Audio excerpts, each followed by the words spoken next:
We're back. We're back.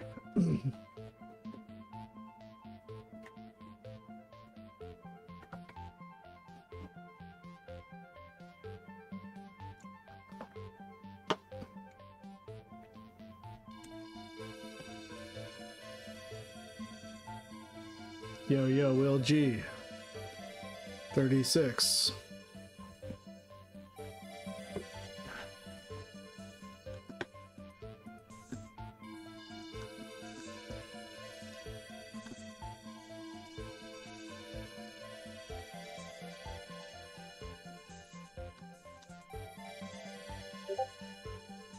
Okay, Titus. Ninetales, what's up?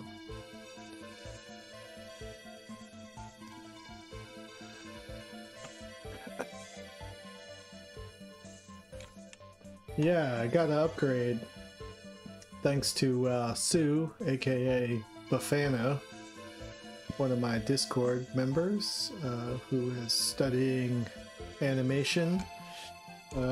Made this, knows how to make VTuber, 3D VTuber models, so made one for me, which is pretty sweet. I imagine Sue Bafana might drop in.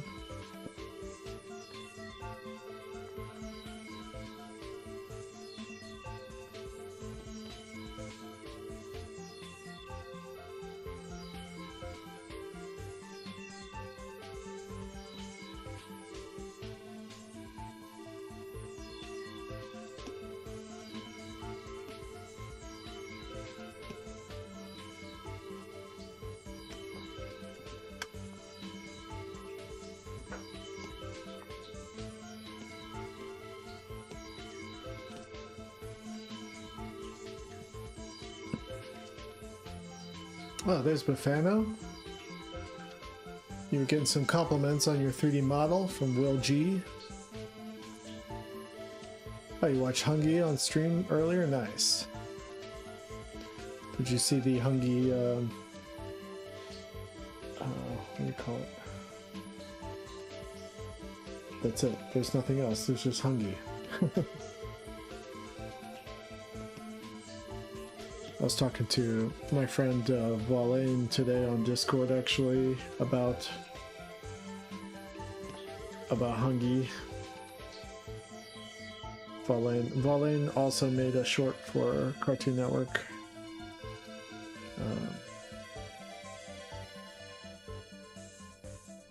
For the Cartoons program, we both screened our shorts at Comic-Con last year. But I was telling Valain, like, you know, this is something Valain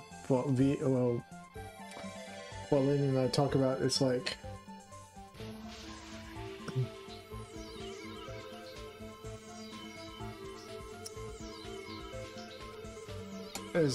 I think Valain sort of like is a little bit more savvy than me when it comes to understanding, like, at least Valain is good at like identifying trends in entertainment and things like that, you know, and I'm more sort of like, I just kind of do what I do, and I keep thinking every once in a while that something I do is gonna be like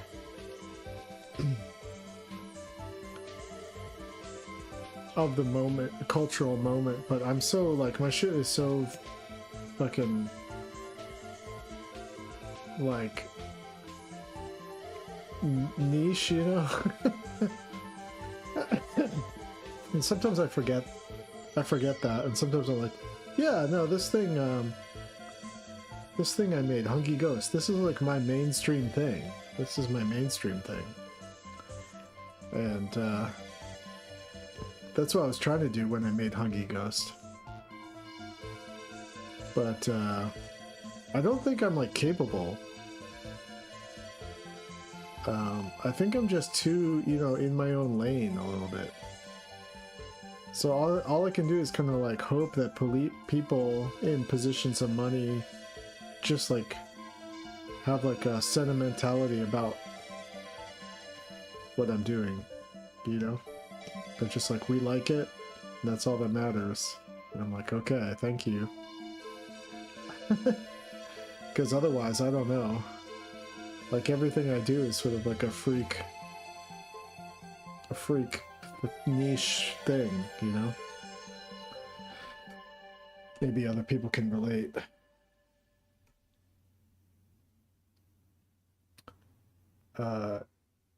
Now he wants me to draw him as a J2 profile picture. Nice. What's up, play person? I mean, maybe Hungy could be a thing, but I look at some of the things that, you know, like the people, the executive over at Warner Brothers really believed in Hungy. I think. At least she made it feel like she did.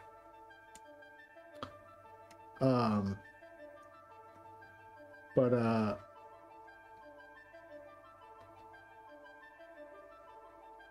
I remember talking to Volane about this like years ago when I was making it, because she had seen the early version of it, and I was like, yeah, this is like Hungy is like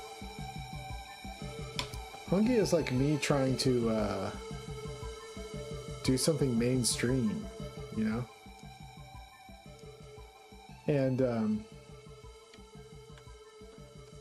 And Volane was like, if you think that that's mainstream, you've lost your mind.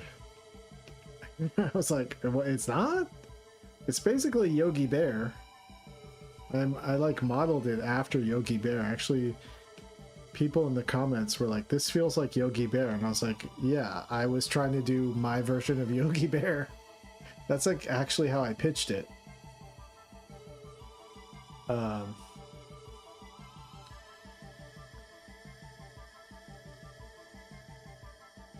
He's oblivious and a menace, which leaves room for great stories, and boss balance is perfect. Yeah. Yeah, I was just trying to do my version, my like weird take on a Yogi Bear. And I thought it would be cool to pitch a Yogi Bear riff cartoon to Cartoon Network, because Cartoon Network owns Yogi Bear, you know? I was like, I'm just doing my weird version of Yogi Bear.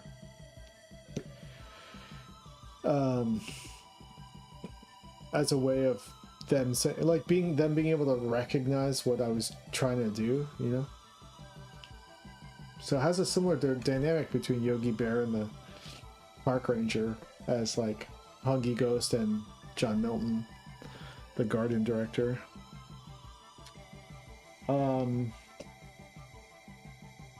Yeah, this character that's like a menace to the park, you know. But he's like everybody likes him, you know, basically.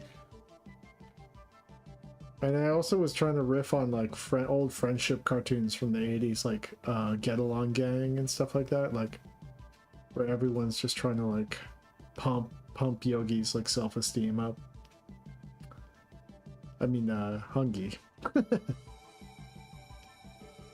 But, you know, I just don't... I don't know. I don't know if... I think if Hungy were to pop, it would have popped, you know? People would have... I can never tell, like, if it's like a thing about the thumbnail...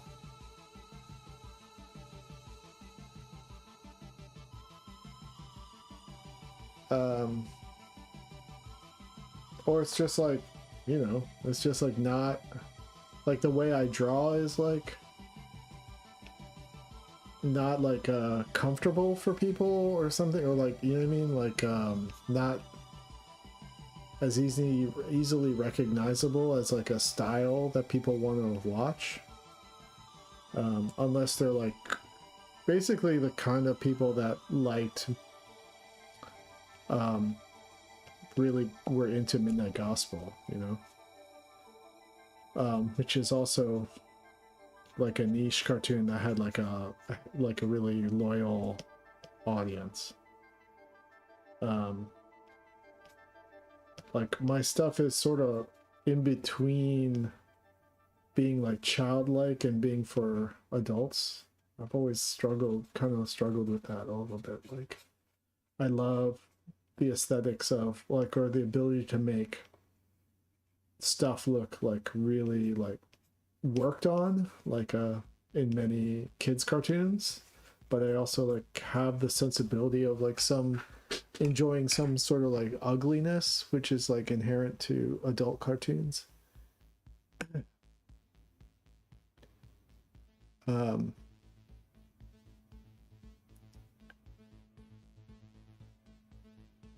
oh, I can't change the way I draw. I just draw the way I draw, you know. But I, you know, sometimes like when I compare and despair with myself and like other cartoonists whose work I don't like, but they really like pop with audiences. I'm always like, what am I doing that keeps me in this like underground sort of, you know, status. Like, instead of like, I don't think I could ever be like make something like, you know, what, like a Mitchell's versus the Machines or something like that, you know. Not that I actually enjoyed Mitchell's versus the Machines, but like I just don't have that sensibility to make something that is so like visually easy to digest in that way, and also like story-wise easy to digest in that way. Or like Hoppers, you know, something like that, where like all I can do is like hope, you know, make kind of freaky shit, and then hope that for some reason a bunch of people who might resonate with that, like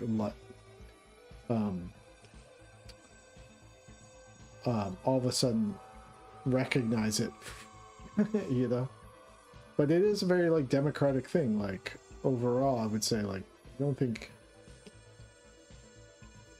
in the end it either connects or it doesn't with audiences. And the comments in the Huggy Ghost YouTube are really nice. Like, the people who watched it, I'd say the overall reaction to it has been like very encouraging.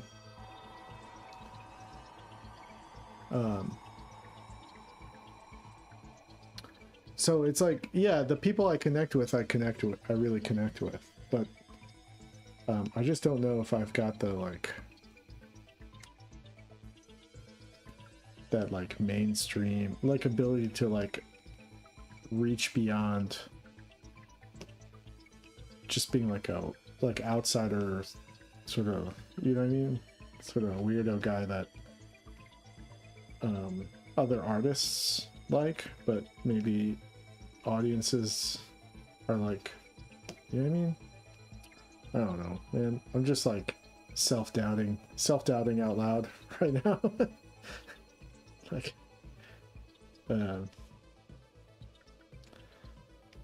but you know, it's cool because I get lots of opportunities, you know, because I think people in positions of power like my work, you know, like believe in me, and that's super encouraging. And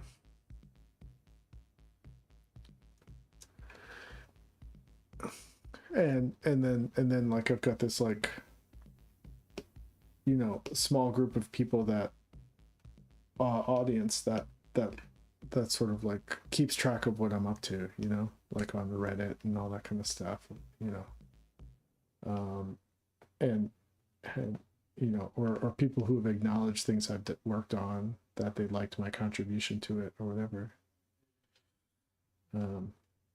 which is super cool. But you know, you know, someday I'll write, well, I'll probably will never write a tell-all book about like what I really think of, you know, things. But, you know, I've got my opinions of the world in which I wish I could live in as far as like art goes.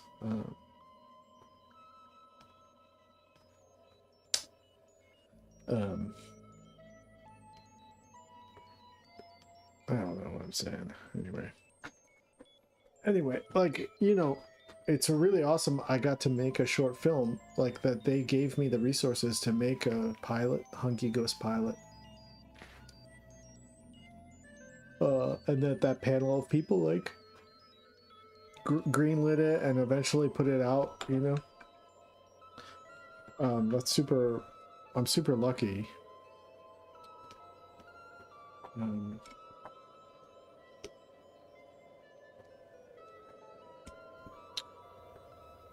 Oops.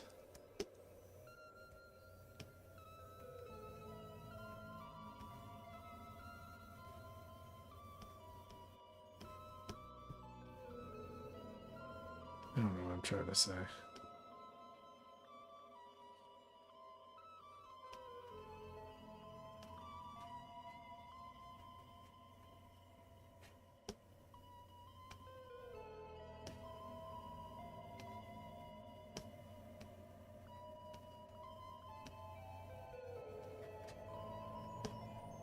Like, sometimes I think about the people who, some of the artists I admire the most of all the people I've worked with, you know, and one of those guys is like Tom Herpich. And Tom's working on some stuff in secret right now, and I'm really excited for people to see it. Hopefully it'll come out. But you know, Tom was trying to make a movie for like 3 years through Cartoon Network, and if they really knew what they were doing, they would have, like, someone would have given him money to make it, you know. Obviously Cartoon Network went through some tough times, so maybe it just like couldn't happen, but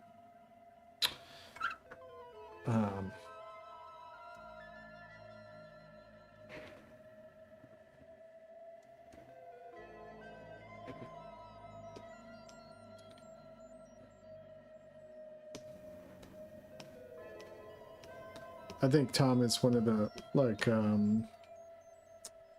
deepest writers working in animation.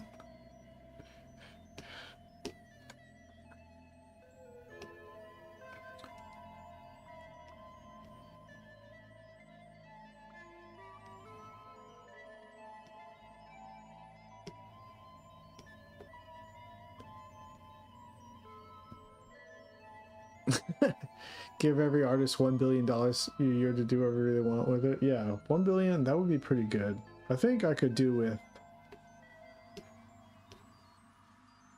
let's see, I would say 50 million. 50 million would be pretty sweet. I would spend $20 million to make a movie, and then the rest I would use to just live the rest of my life. Invest in some things and just like chill, coast for the rest of my life, pretty much. Just probably just make a web comic or something casually, just to keep myself creatively stimulated. Just a cool 20 mil. 20 mil would be nice.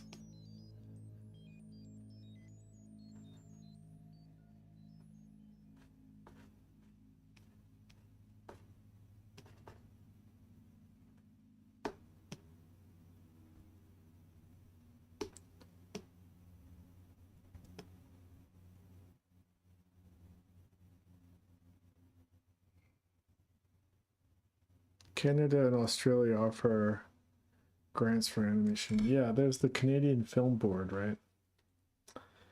My problem with the Canadian Film Board is that I don't know if this has happened yet, but when I was at Sundance, I heard that the Canadian Film Board was going to stop funding anything that wasn't like a documentary. So they weren't going to fund like fiction anymore. The Canadian Film Board is so like nationalistic.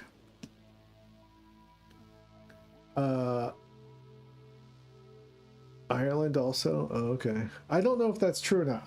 I feel like I heard that being said when I was at Sundance, because some of the people who were showing films were from Canada and had been funded by the Canadian Film Board.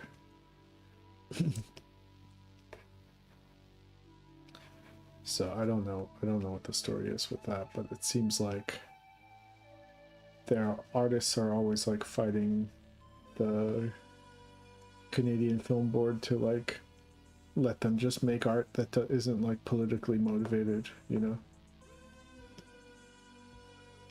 or like has some sort of like national identity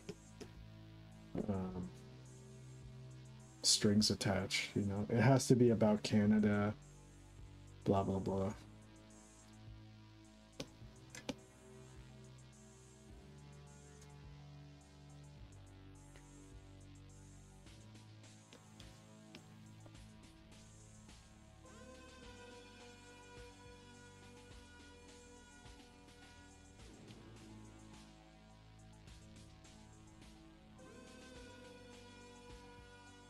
I don't know how true that is,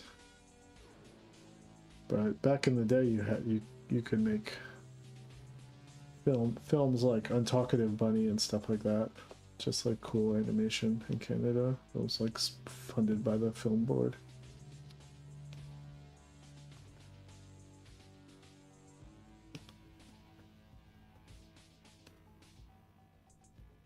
Evan Thompson, how's it going? What's up, Fugazi B?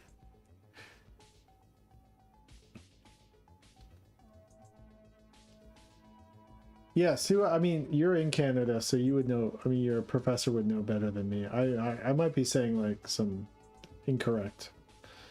giving some incorrect info right now about Canadian animation funding.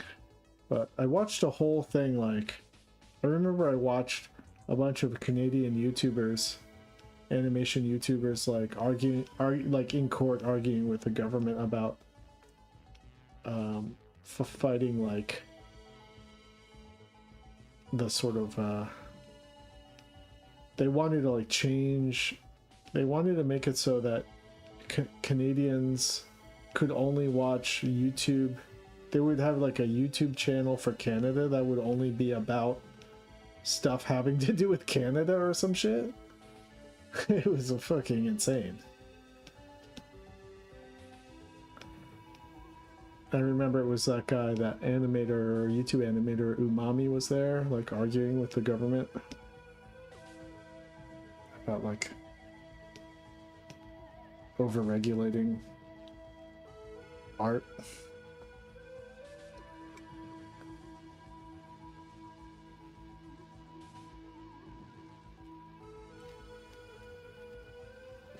I heard that it had an exhibition of Jesus 2 7 days ago via Animation Plus. Is there any other coming soon? Yeah, it aired today again at 6. I think they're like kind of regularly, it's just like in the rotation on Animation Plus. You kind of have to catch it. Just like keep an eye on their... If you go to animationplus.com, you can see their schedule and you can just like toggle through the times to see if it's airing that day.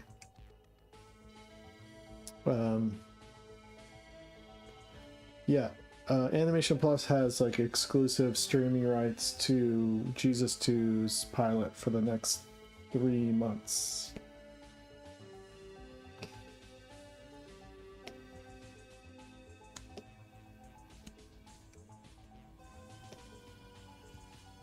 What's going on here?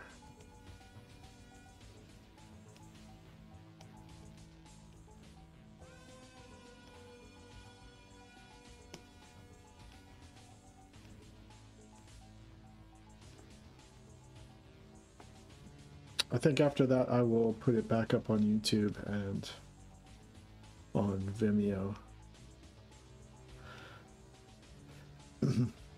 But hopefully I'll have made some headway on these new Jesus 2 shorts that I'm working on.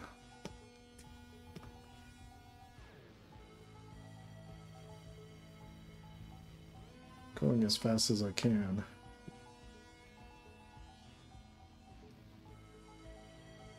I'm working on this is all for Jesus 2, like continuing Jesus 2 stuff.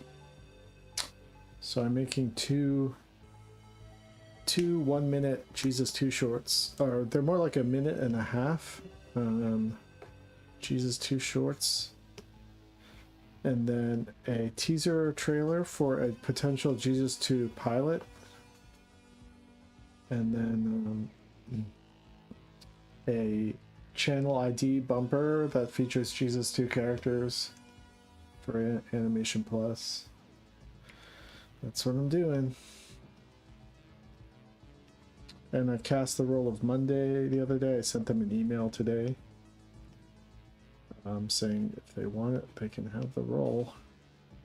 So I'm waiting to hear back from them about it.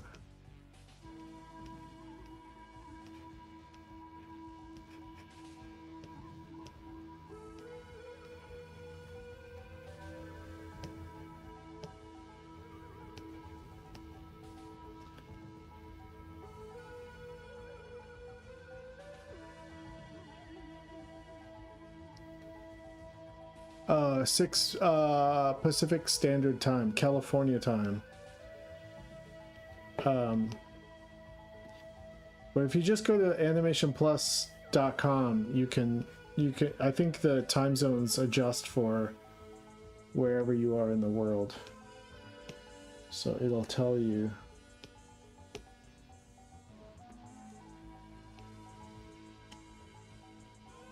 I think it's airing like once every other day or something like that. Or once every couple days.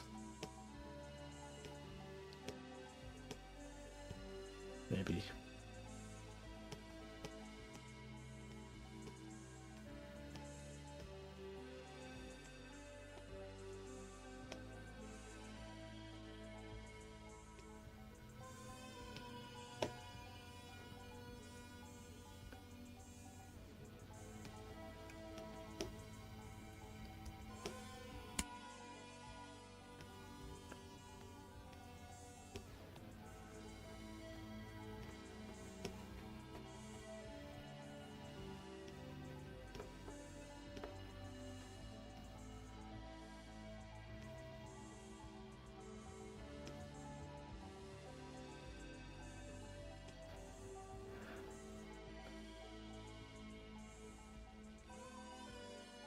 Okay. Oh, I'm gonna sneeze maybe. Nope. Didn't happen.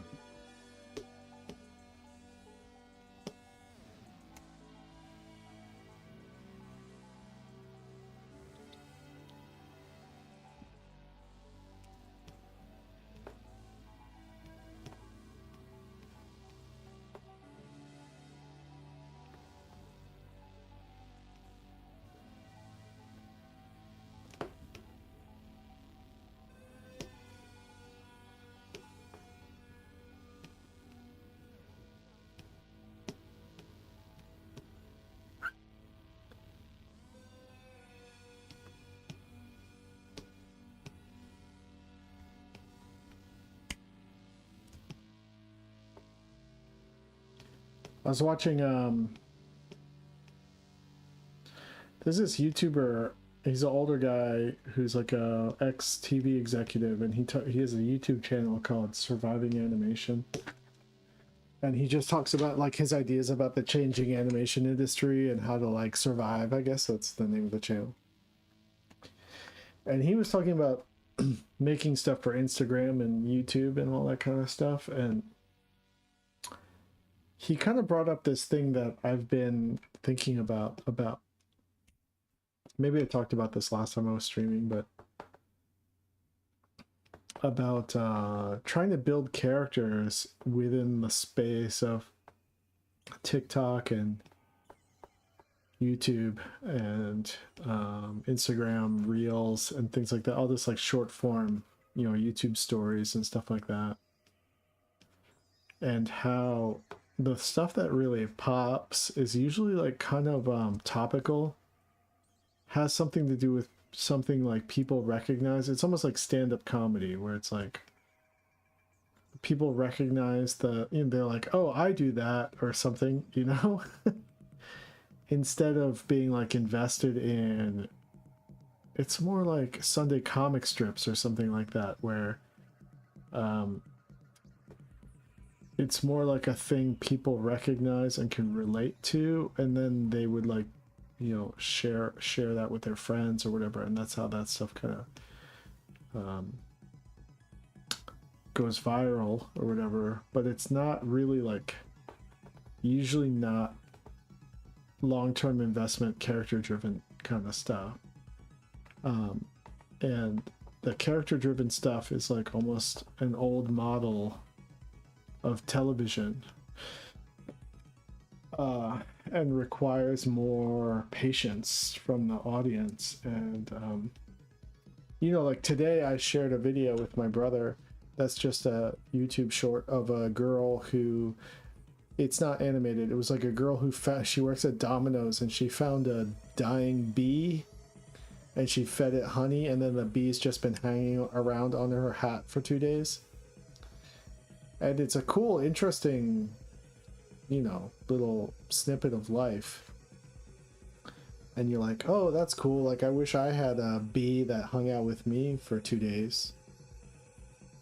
But it's not like in a way, it is sort of a character piece, about this girl saving a bee.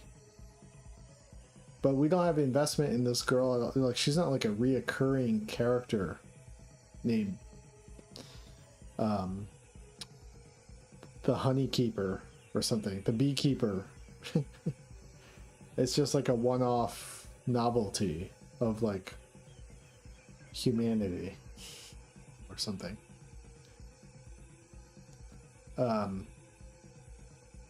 Yeah, but I think the idea of like topical,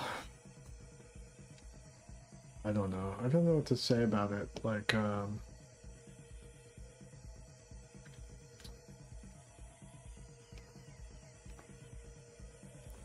I feel like I've been living in outer space for so many years. I like try as hard as I mean, not so much as much lately, but most of my life I've tried so hard to like disassociate from reality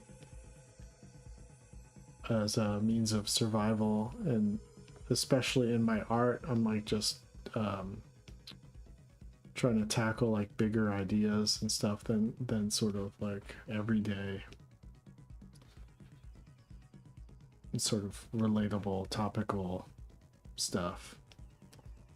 I don't know. I think maybe all this stuff just kind of comes around eventually, trends change, and I can't help but be who I am. Maybe, I don't know.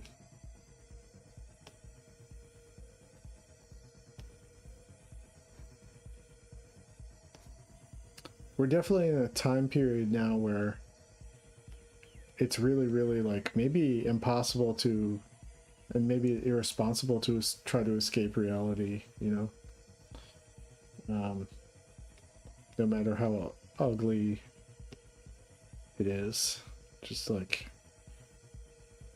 the world is demanding that we deal with it some way or another.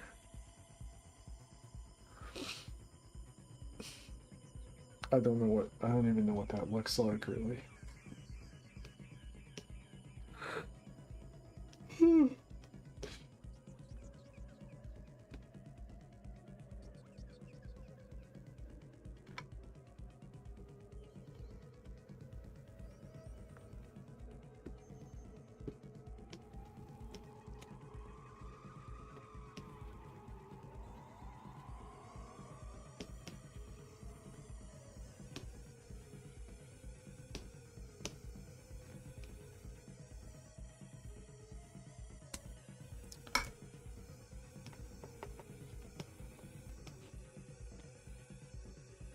Feel that sneeze coming on again.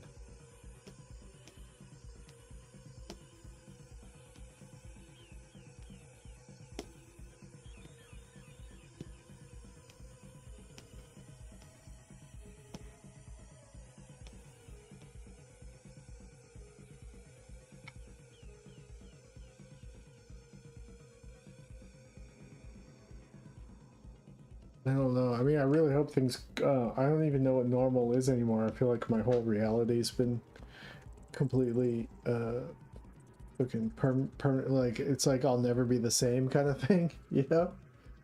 And then he was never the same.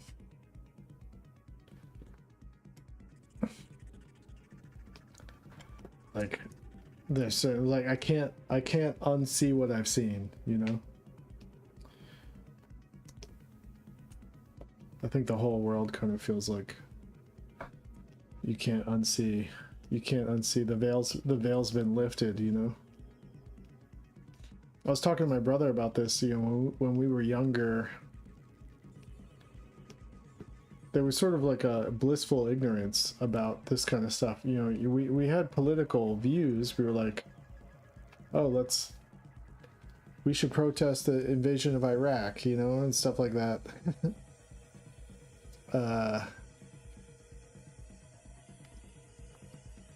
Or like, oh, let's go protest the World WTO, you know. We should be like writing to our politicians against NAFTA. Things like that, you know. But it felt like even though I was very cynical at that time about like the government, you know, listening to us at all or whatever, or having any sort of like power even in voting or anything like that.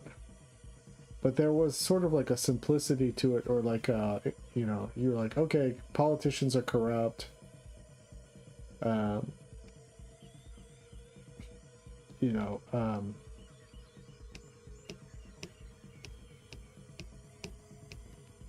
the U.S. empire is evil. We're like destabilizing countries around the world.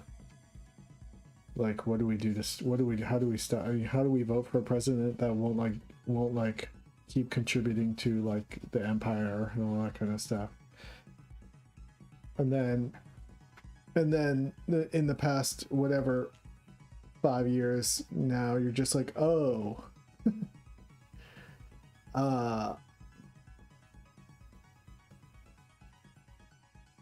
like Noam Chomsky was hanging out with Jeffrey Epstein. Fuck me. fuck my life, dude.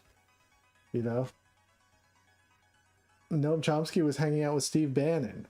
Fuck. Like, the lines are completely blurred, and like every conspiracy theory turned out to be true. So fucking, you know, the cat's out of the bag. It's like I can't even though I was already like pretty conspiracy brained, it was like, dude, I mean, Jeffrey Epstein was connected to everything. I mean, from Pizzagate to fucking Gamergate to fucking the Iran Contra to fucking, you know, like going all the way back through the Bushes and the Clintons and the, you know, there's nowhere. Yeah, and then like, okay, now they're killing fucking one after another. They're killing free energy scientists. Like, what the fuck is going on? This shit is out of control. It's just like everything, you know, you grow up my age, grow up watching like X-Files and stuff like that and being like, okay, there's talking about like shadow governments and fucking reptilians and all this kind of stuff. And then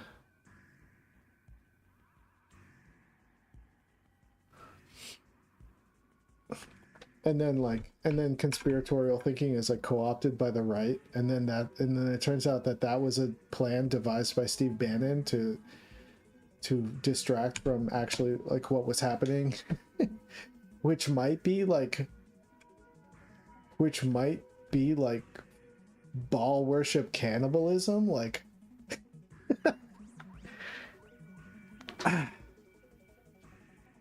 you know.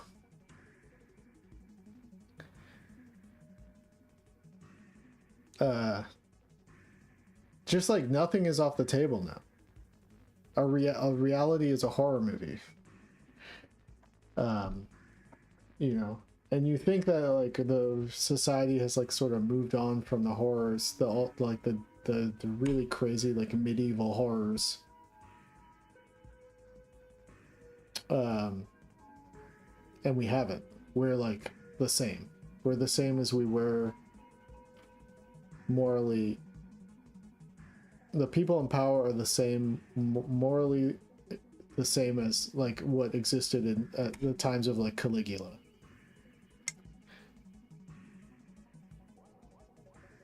So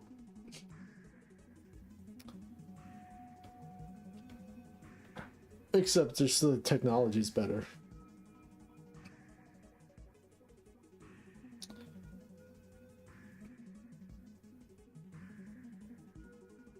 And then there's all this like you know, not only that, but like constantly running like weird limited hangout interference to like confuse people about, you know, like all of a sudden, you know, all this Iran shit is not to get too like, obviously I try to avoid talking about politics, but whatever. I'm gonna, all this Iran shit is happening, Gaza shit, and then out of the blue, like, oh yeah, and Epstein shit.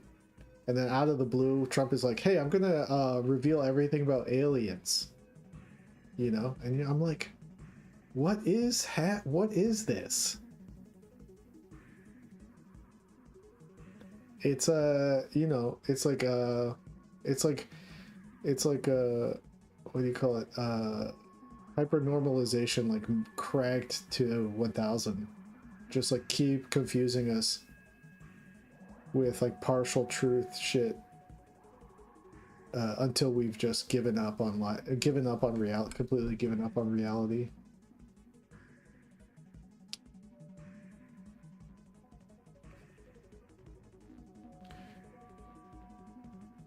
America has an education problem, always has. If people find it difficult to defend the minority population, would be disarmed by our government lied.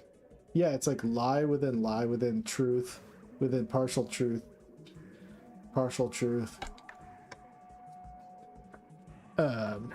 As a way of like sort of distract the distraction, distract that distraction to distract the distraction.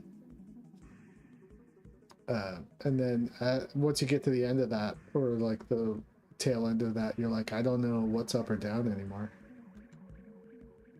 I feel like I've been tripping balls for like 5 years now, just like on a really bad fucking acid trip.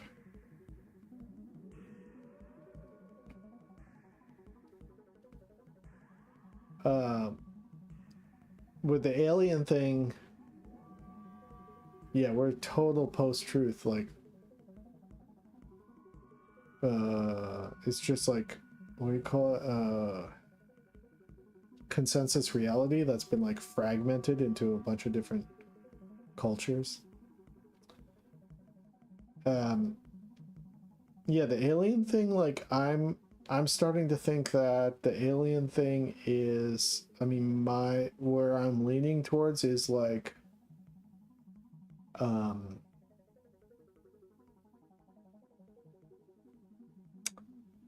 they're either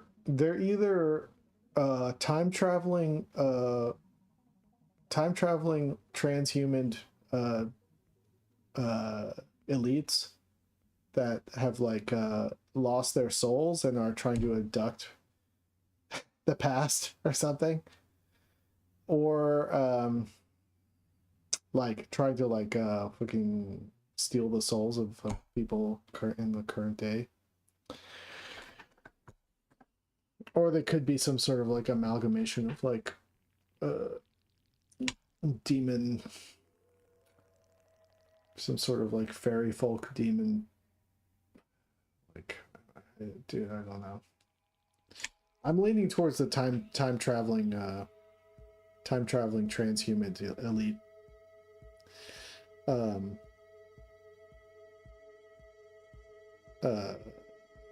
Android, like biological android beings, you know, because the Greys, that's like the common thing, right? The Greys.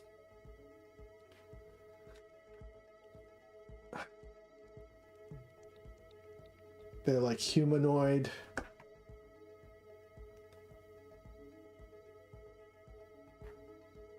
They always talk about how they have the right to like abduct people and do tests on them in breeding programs and stuff like that.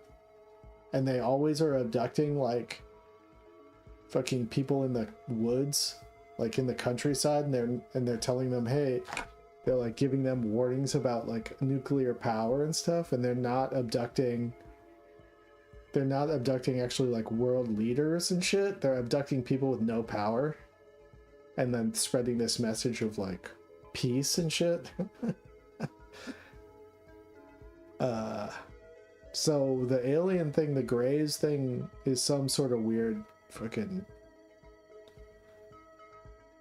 I don't know what it is, because I really do believe in those stories. Like, I believe the people's anecdotal stories of being abducted and UFO encounters, like the kids in Africa, in the South African school who saw the UFO, like the 100 kids that saw the UFO and the gray aliens and stuff like that. So I think that stuff is real. I think it's like happening, but what these things are, I think is like, I don't think it's like aliens from another planet. That's my theory anyway. I mean, that's not my theory. It's like a theory people talk about, but I'm like, that one seems to make, it feels closer to the truth than, and like these like beings coming from another planet to like warn us about pollution or whatever. But then they want to like stick probes up our butt and fucking do breeding programs with us and stuff like that. I don't know. Seems like an inside job to me.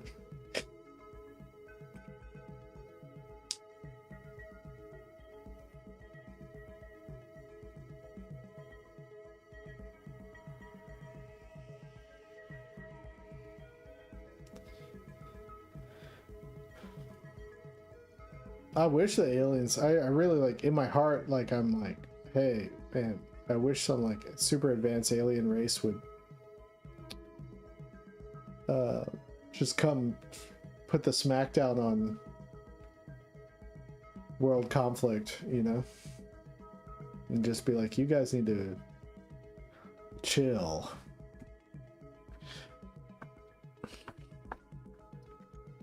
It's like your parent like catching you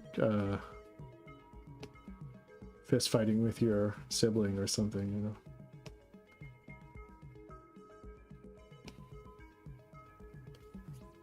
There's some super advanced caring moralistic alien race came and saved us from ourselves.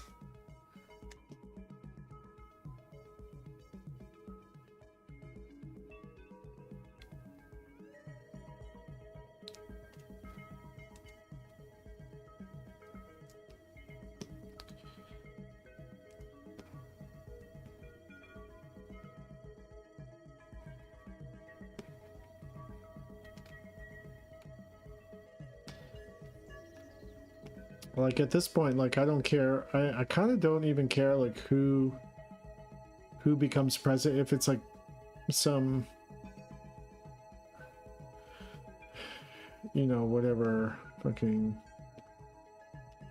neoliberal Democrat, you know, like Gavin Newsom, some fucking, you know, becomes president. I'm just like, y'all, I already saw what is going on.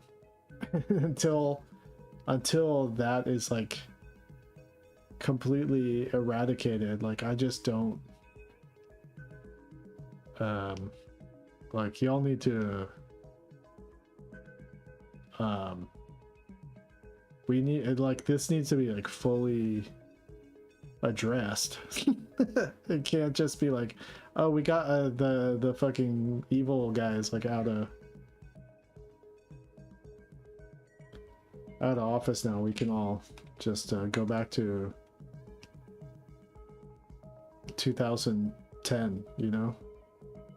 Let the party start, you know, again. I'm like, no, like, I saw too much shit. Like, none of this stuff is gonna like make me feel right. It's too fucked up.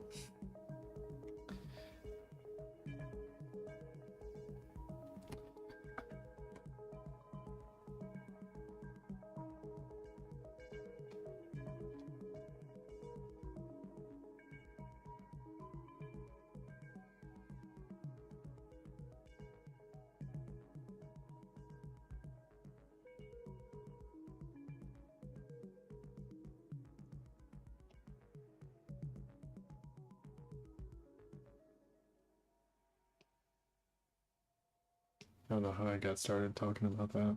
Aliens? Were we talking about aliens?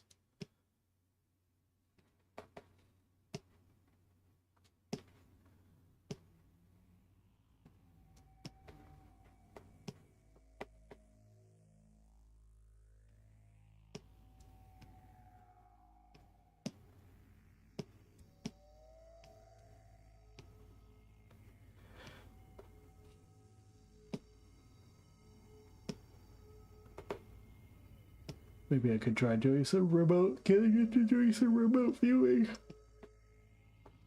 I was always curious about going to the the Monroe Institute or whatever.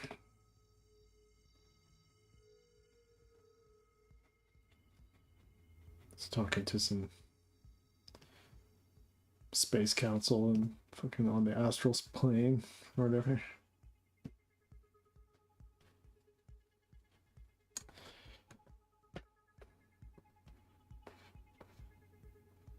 Get gaslit by those guys too.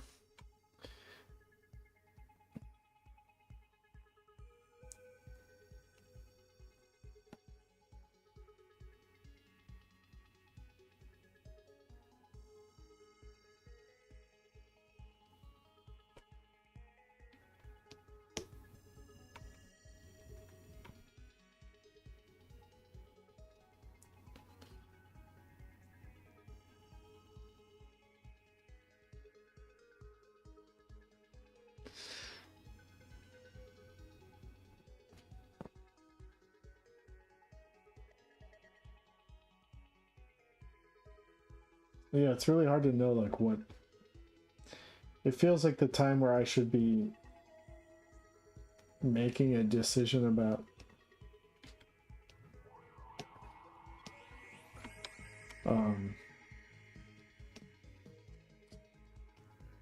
where to live, you know? I like don't want to live in the US anymore, but I like don't know where to go. I think I've talked about this on a previous stream. Like, I just don't want to be a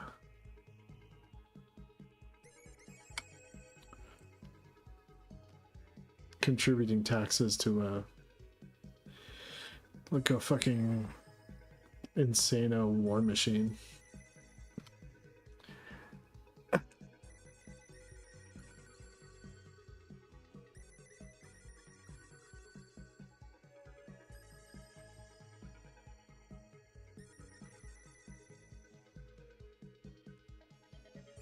Yeah. Like, nobody... They just fucking dropped that one on us. Like, nobody in the US was asking for this shit. And all of a sudden they're like, we're doing this crazy shit that's gonna ruin the world economy. And we're like, wait, none of us get a say in this? Like,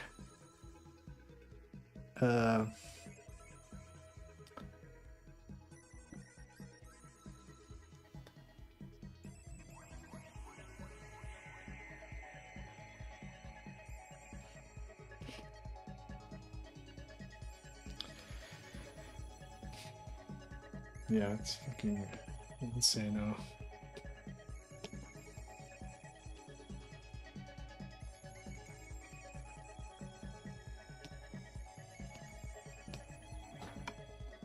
At least with the invasion of Iraq, there was like a fucking false flag event that, you know, justified the action.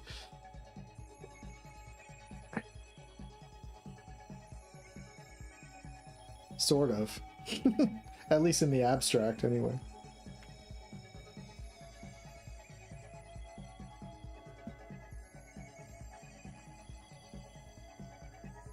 Yeah, they're just like, now we're just gonna do this and just believe me, bro.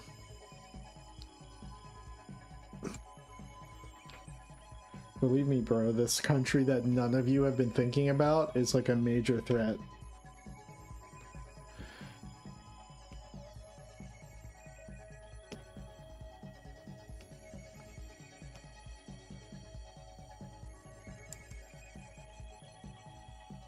Oops.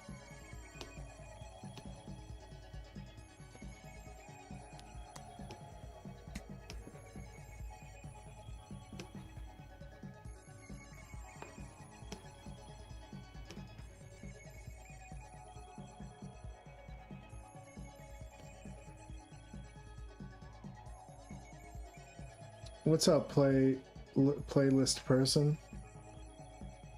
Good afternoon. I'm just adding shadows to my vegetation here. And then I'll be adding some highlights. Actually getting pretty close to finishing everything I can before I have to design the interior space of this background here, this area back here.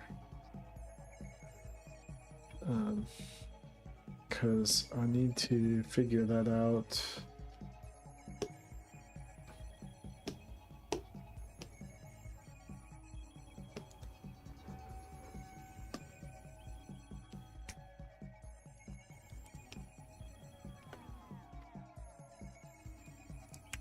Oops. Oops.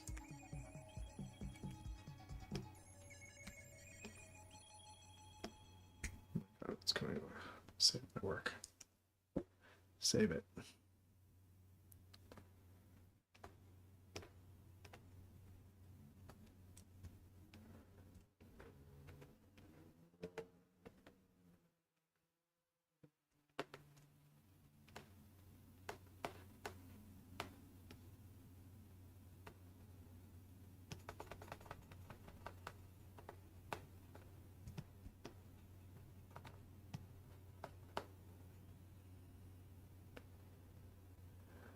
How long have I been working on these backgrounds off stream? A couple weeks.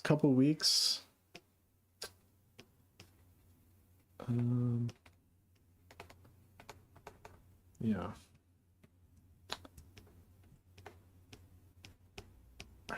I wanted to give some more of these backgrounds to sound sketches, but I don't have anything drawn yet. So the next thing I do after I finish this background is I'm going to draw some more backgrounds based on the storyboards. Oops.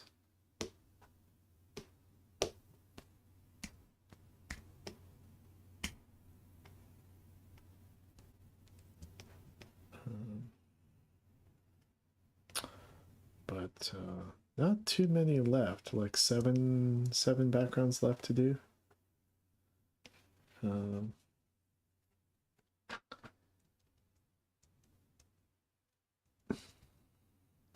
Side is done except for the highlights.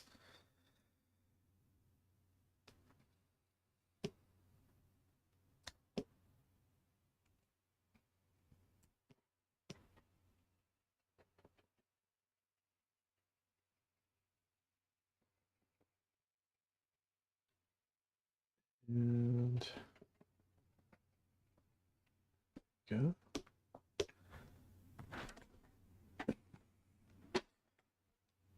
Kittens are so playful. Yeah, kittens are the best. Kittens and puppies. And otters.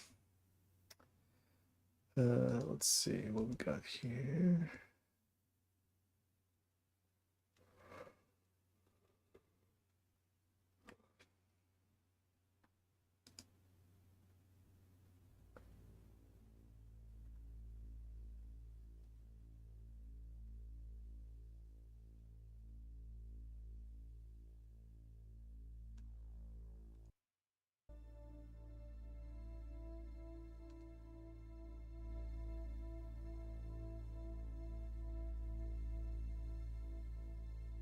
Oh, thanks. It's just Kyle's Guashagogo mostly.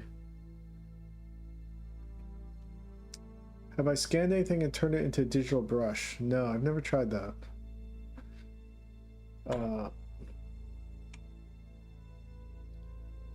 Humanitarian reasons we should go to other countries and war with them based on ethics.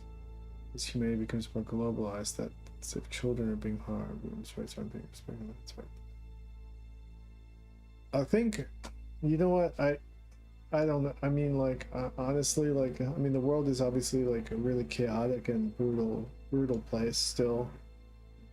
Each country has its own set of humanitarian issues, but I think that America has so many problems, and you know, even the things like a guy like Zoran is trying to address, like shit, like just basic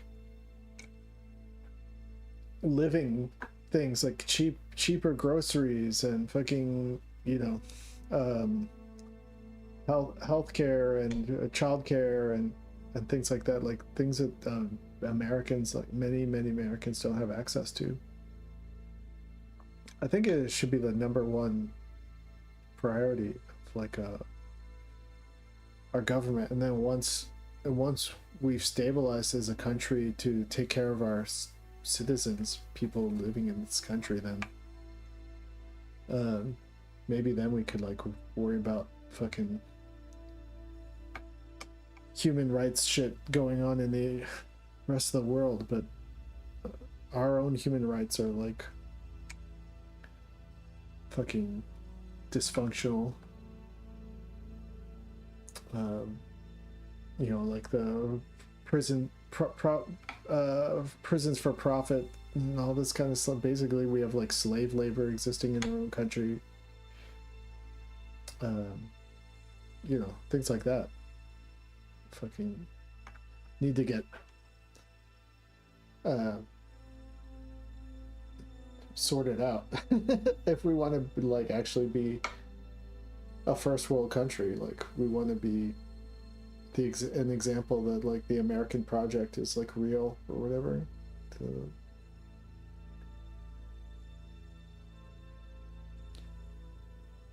Right now it's like a fucking disaster.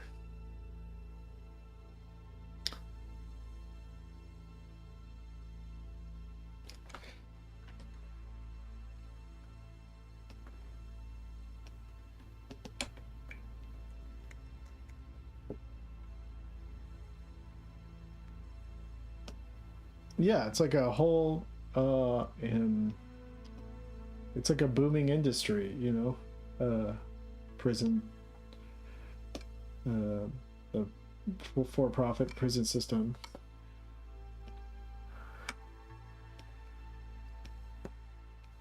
It's you know, it's modern day slavery. It's like a totally fucking savage shit.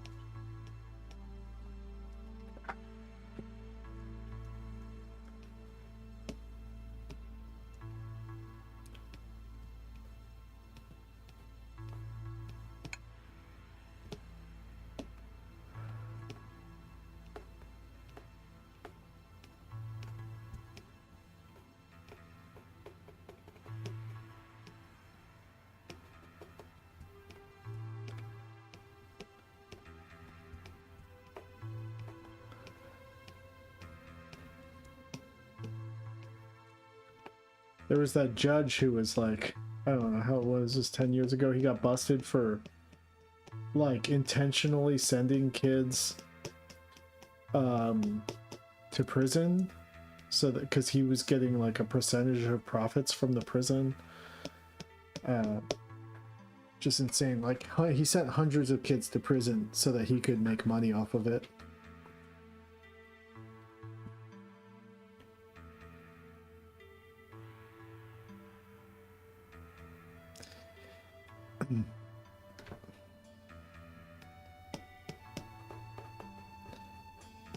So stuff like that, like America needs to get its act together with that stuff.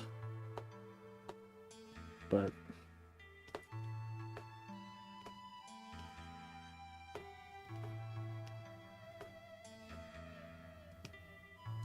yeah, there's a lot. It's a lot, man. It's like too much to even. It's like super overwhelming. Like, what do we even do, man? I think that's why, you know, there's this trend of like violence happening, and I think it's only gonna happen more. I don't think it's gonna stop. I think people are gonna keep, you know,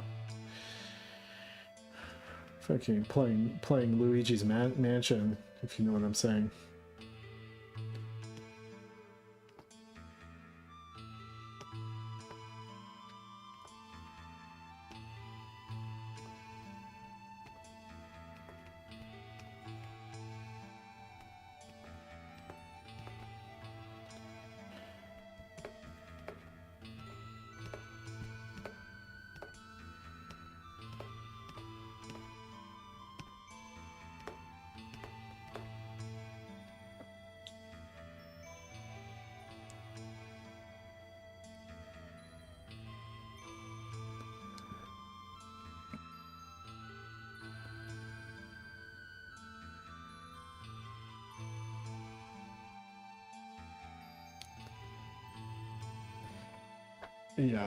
Yeah, we're getting into some dark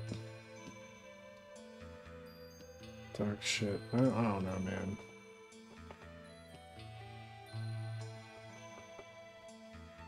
Like, all the culture war stuff, like, to me is like, I mean, is being like orchestrated by people like Steve Bannon, you know, and fucking Jeffrey Epstein. So I really like don't trust anything in that like arena of like the culture war, because I think it's all sort of like closed loop, like snake eating its own tail, kind of like some sort of like equivalent of, you know, 1984 playing out, basically. Fake enemies and distraction from actually people like fighting for quality of life. Just like basic fundamental needs that are not like being met by the US, and just stuff like that. And then like we're all gonna go to war on Reddit about some dumb shit about video games, you know, like, or whatever. Or like you know, Marvel movies or some shit.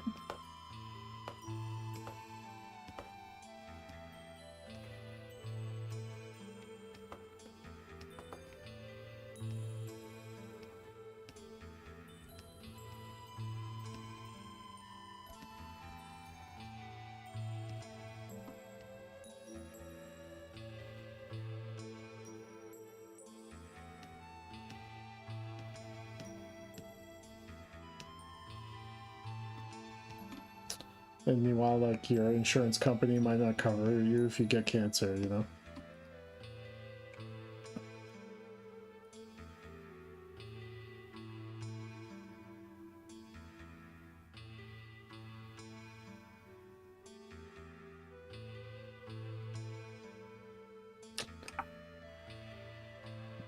I think, you know, I really think that the war in America is like almost like completely online.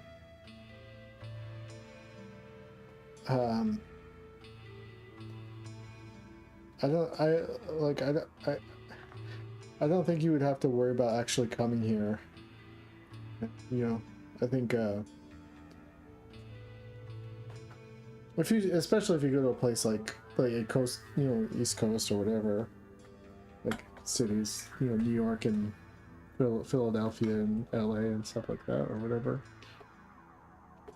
Like I think all so much of this stuff is just like psychological warfare, like waged on the internet, you know.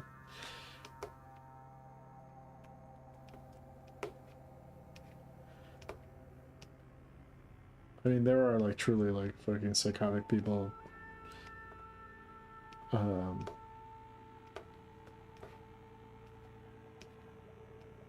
you know, whatever, hanging out in weird fucking militia towns and shit like that. But that's like, they're in the middle of nowhere, like doing weird fucking. I don't know what they're up to. Just like fucking being freak weirdos.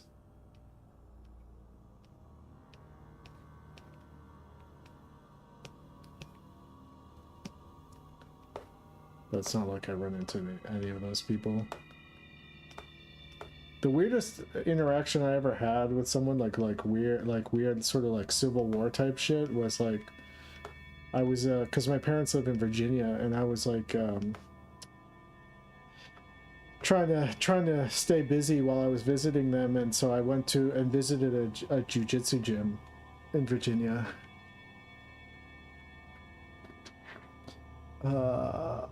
Yeah, I mean, yeah, yeah, the ice shit is fucking crazy. Yeah, for sure.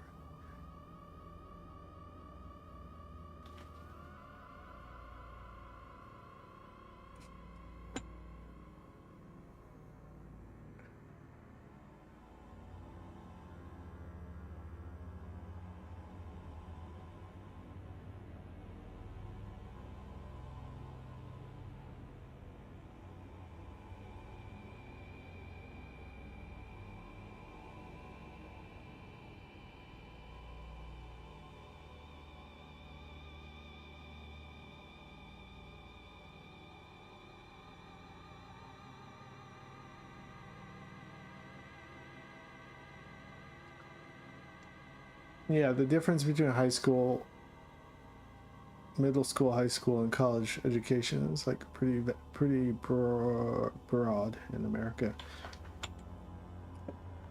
Oh, anyway, so I was visiting a jiu-jitsu gym in Virginia, and um, the people at the gym were really nice and they were cool, but they were like casually talking about the gym like a mile down the street where like all these like Ku Klux Klan people fucking trained, you know? And I was like, fuck, I'm glad I didn't go to that one. God damn.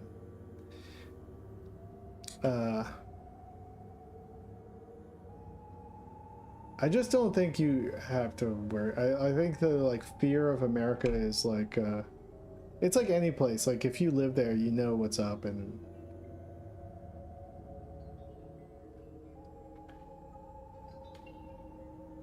it's not you'd be fine.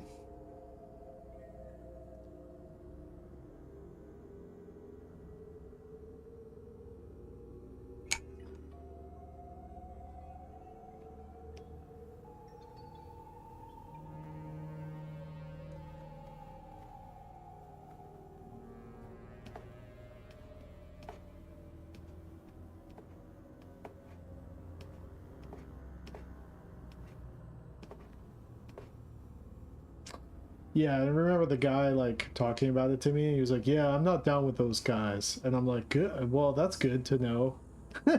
Yeah.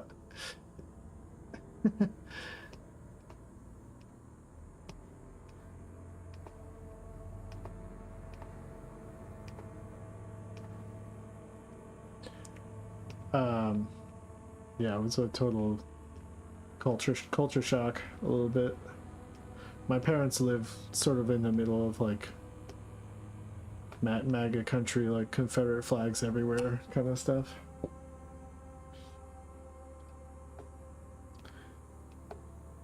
I'm always a little bit worried about my parents being like, you know, bumper sticker, you know, like with like Bernie Sanders fucking bumper stickers on their car and shit. I'm always like, okay, I don't know. You guys maybe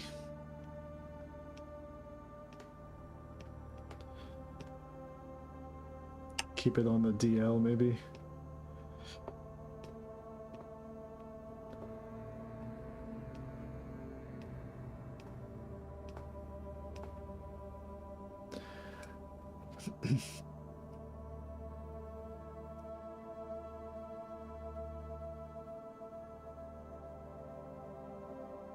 If you had to go back to LA, you go with a burner phone? I don't know. If you go to LA, I don't think you have to... Unless you're like actively going to... Like if you're visiting from Canada, you don't have to worry about weird fucking immigration Gestapo people.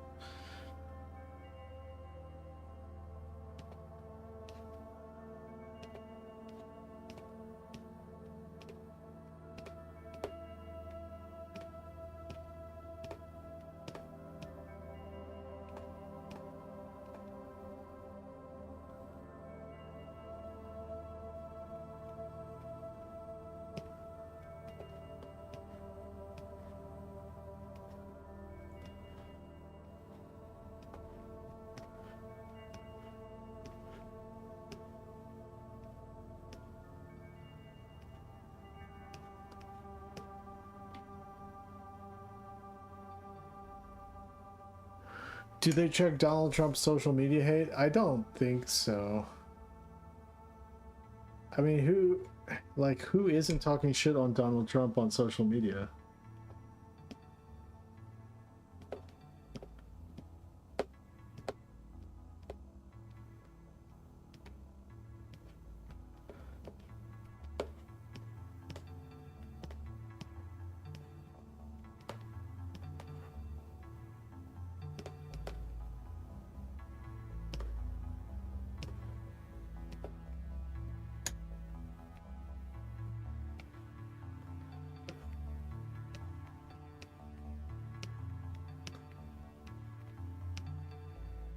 I'm not trying to convince you to come to the US, but, you know, I just don't think it's...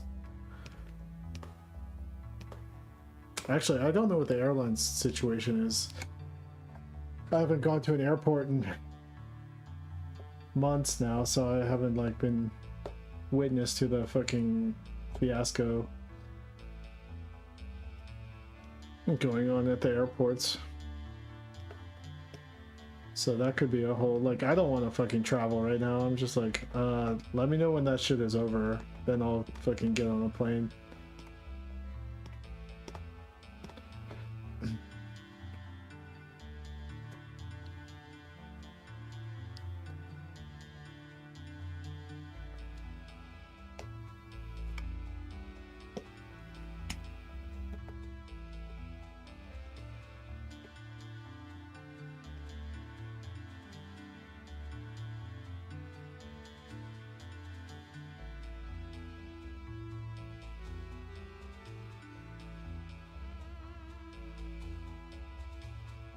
Yeah, I'm glad I got to go to Japan before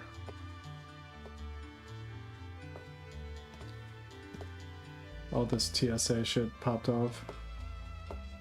Is that still going on? I was hearing stories about it like 2 weeks ago, and now I haven't heard anything about it.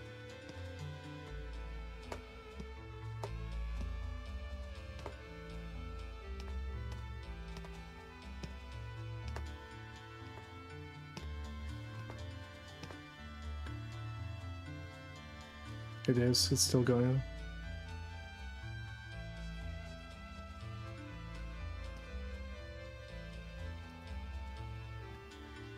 Think it's easier for Canadians?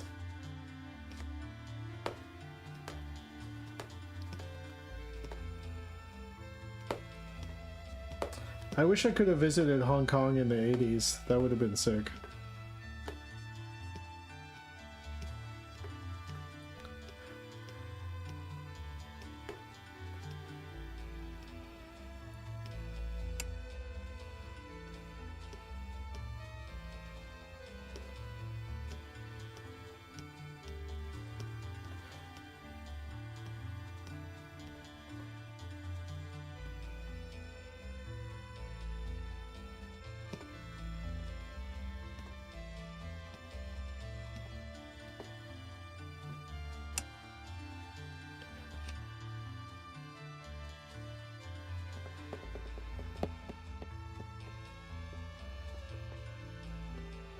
Go hang out with Stephen Chow. Somehow. Just like track down Stephen Chow and be like, let's hang out.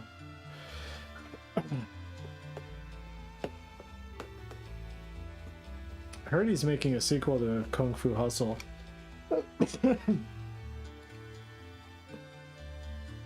So word on the street.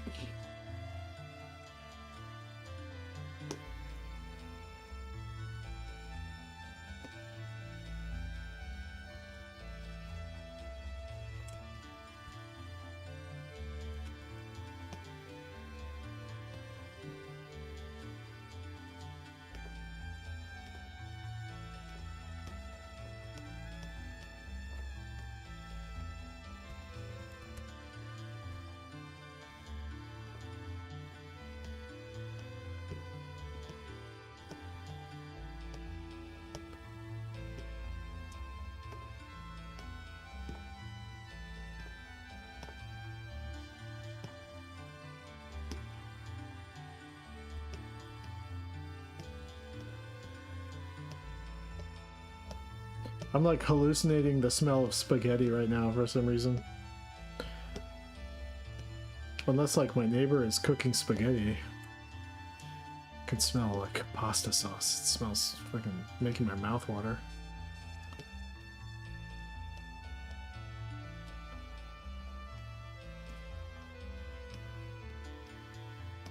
I used to say that spaghetti was my favorite food for most of my life, I think.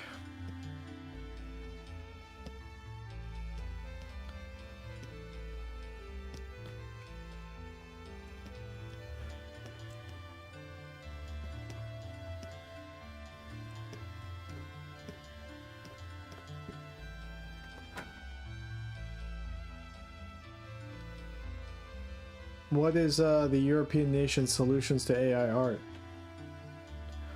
What are they saying? I just think all these like AI art applications are just going to go out of business. There's no way to sustain it financially, so they're all just going to go belly up eventually. It's my seems like to be the writing on the wall about all that shit.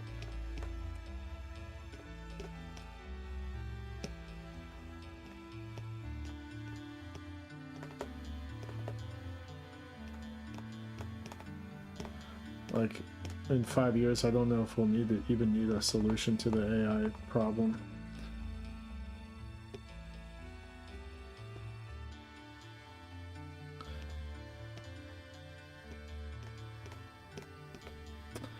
Maybe I'm naive, but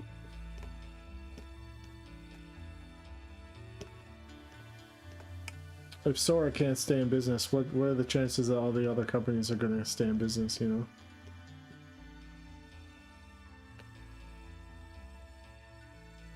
Spaghetti is so good.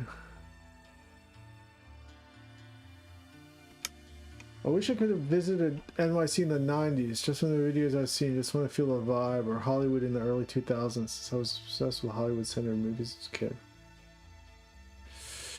New York in the 90s, I went to art school in, I went to Pratt in 97. So I lived in Brooklyn during that time, and it was pretty. My memory of that time was that it was like a combination of being really cool and also like really kind of like scary and dangerous at the same time. You kind of constantly like ran the risk of getting jumped. Pretty much everyone that I was friends with who stayed living in New York would got like jumped at some point, beat up, and robbed. But I was living in Philly, so same shit.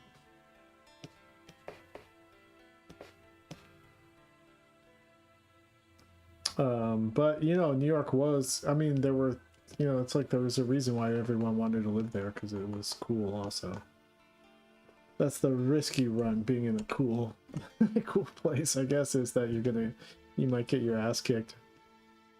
You might get fucking stabbed on the subway.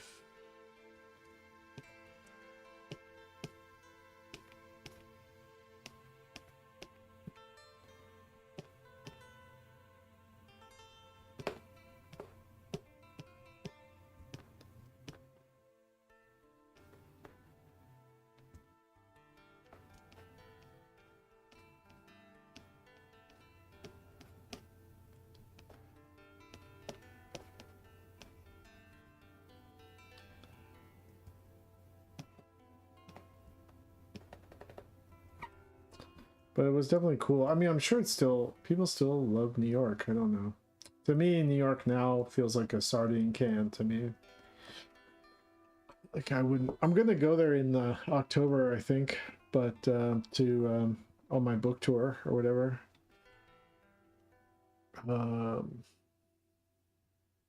It'll be the first time I've been in New York, like not just at the New York airport, like in probably over 8 or 9 years, something like that.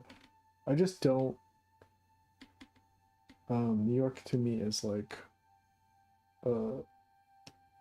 just like a,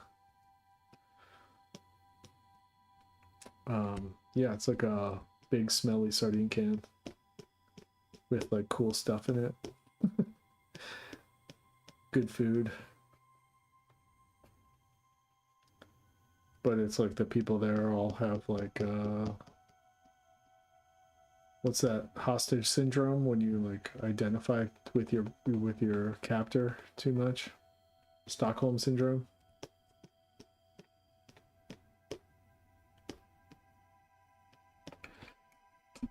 My friend Lucky moved out of LA back to New York a few months ago, and I was like, why are you doing that?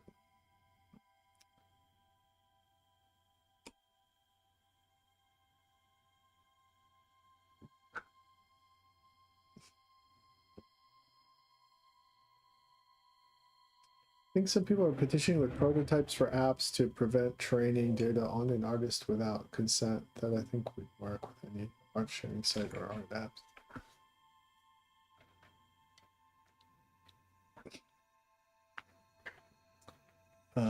Well, good luck to them.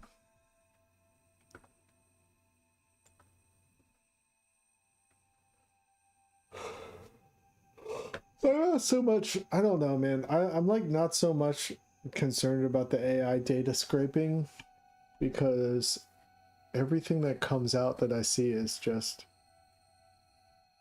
sort of the same looking shit. It all just looks like a certain type of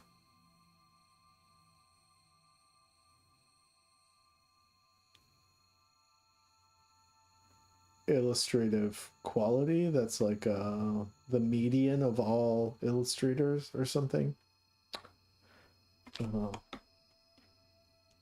Sort of like if just Juxtapose magazine got like turned into a average of all things. Okay, so let's see. Collage area. That's this. It's missing some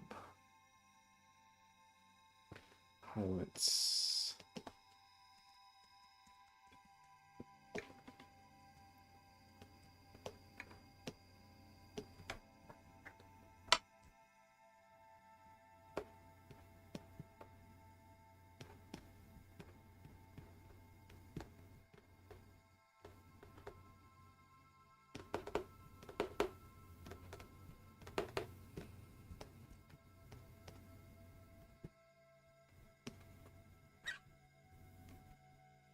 All right.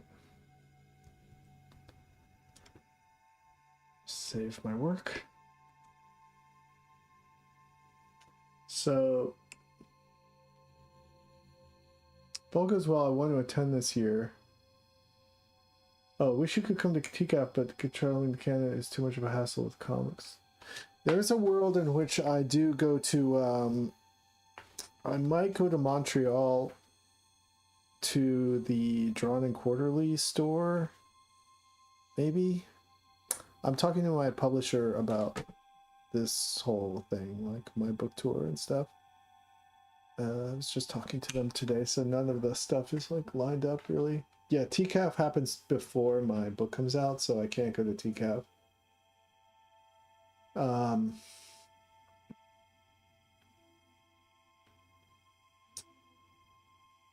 But I know I might tour with my buddy Dash, and I know he wants to go to the Drawn and Quarterly store in Montreal.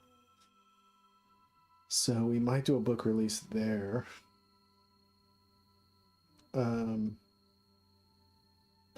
Depending on if the Drawn and Quarterly people are down.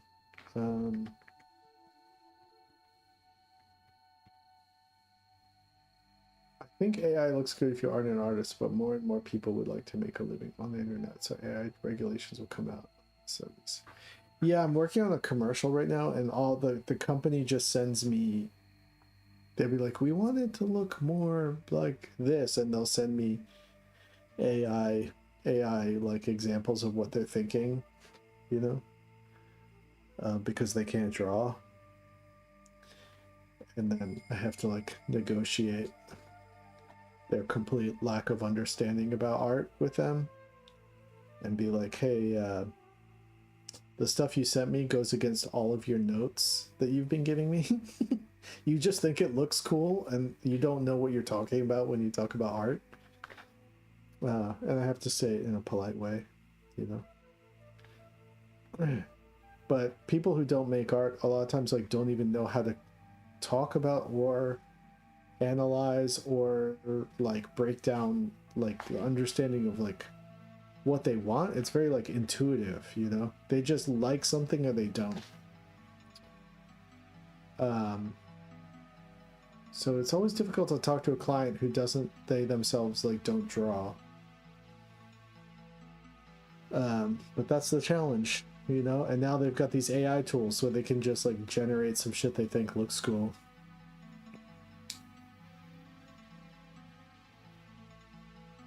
It's interesting. I'm actually not even offended by it because I'm like,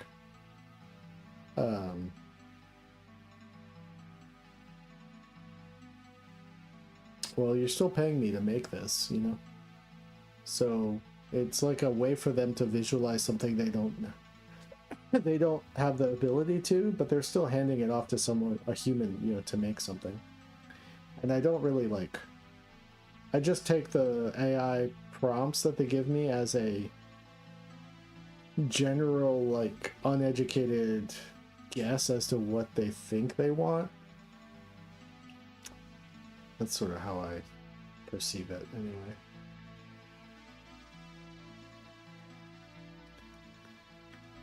But I would agree, like, AI definitely looks better to people who can't draw. Like, they don't, you know? There's no way to say, as an artist, to say, who was I talking to about this?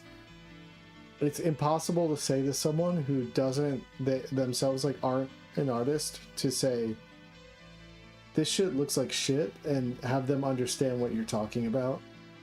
So there needs to be a better way to communicate that to people who aren't in the playing inside baseball, you know? You have to communicate the difference to people in a way that they could understand. So there's a communication problem between artists and Joe Schmo. Joe Schmo, you know, doctor, lawyer, or whatever they're doing that's not, has nothing to do with art.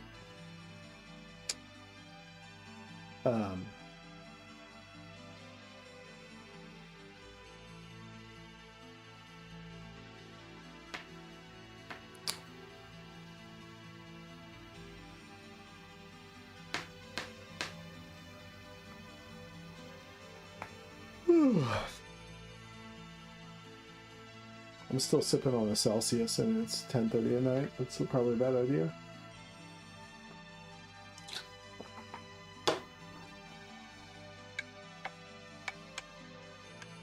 There seems to be, I never understood the whole cultural divide between like, let's say people in Toronto and like French Canadians, you know, there seems to be some sort of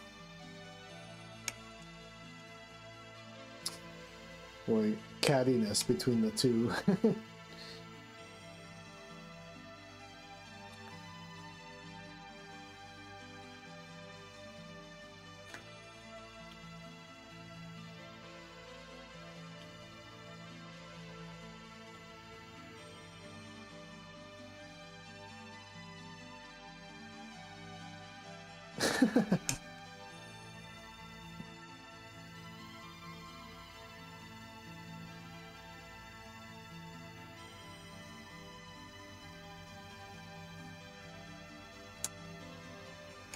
Well, I think people are normally like pretty embarrassed, at least in the circles I'm in, about using AI. You know, culturally, like in the video game world, people call it out. In like the movie world, people call it out. In the animation world, people call it out. And only like the most like twisted, perverted, like tech head people think that it's gonna fucking be good for art or something to use AI. It's democratizing art and all that whole argument, you know. I know, I mean, I'm friends with some people who think that way, so, you know.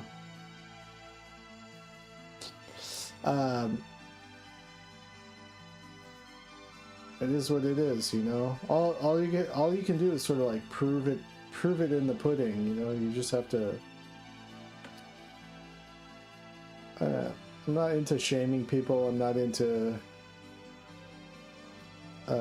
Unless they're like true ghouls, you know, like fucking.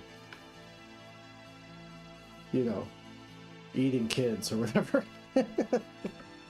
But if it's just like a philosophical difference about technology and art and stuff like that, I can't, you know, I'm not into like shaming people. People have different opinions and come from different backgrounds and, you know.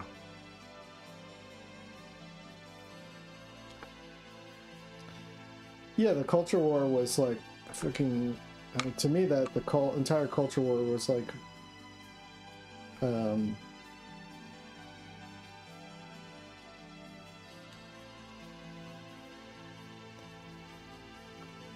you know, it's like when the FBI would join the Black Panthers and like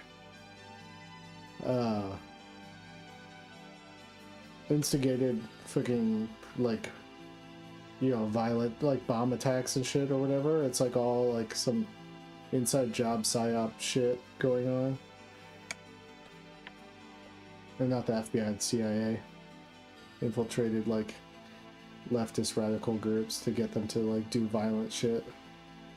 They also did that with right-wing groups, like with anyone they like perceived as being like extreme. Like, so all this kind of stuff is like inside job, culture war, like psyop kind of stuff, manifesting on 4chan and Reddit and all that kind of stuff. It's all just like fucking masterminded by fucking Ghislaine Maxwell. So all of that stuff, like I just like disqualify that whole era personally.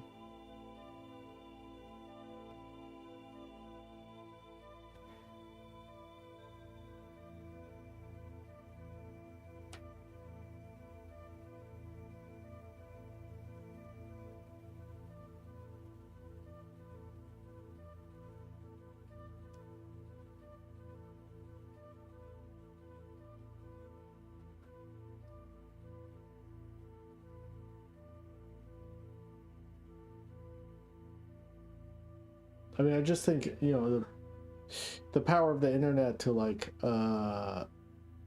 to almost like manifest demonic cultural consciousness, like waves of like energy moving through people. Like it's like people don't, humanity really like doesn't stand a chance in that, like in that sort of like collective like mind meld that happens with like internet hysteria, whether it be coming from the left or from the right. It's like all just like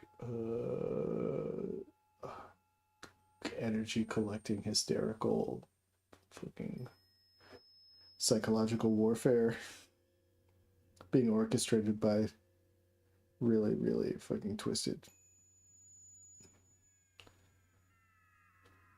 psychopaths.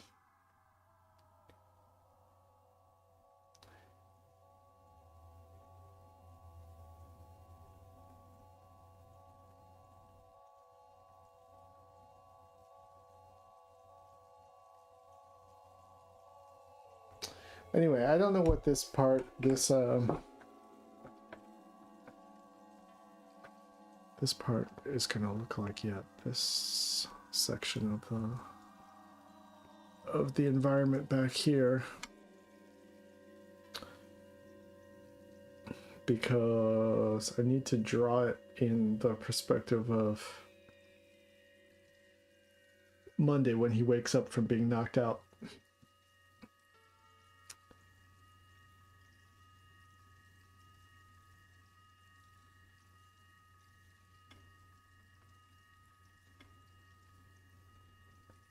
The whole movie? What movie? I don't know. I think in the cartoon world, in the animation world, I think there's like a big I mean, dude, I mean, I can't tell you how many like diversity training videos I've watched working in the animation industry. So I think there's like a big,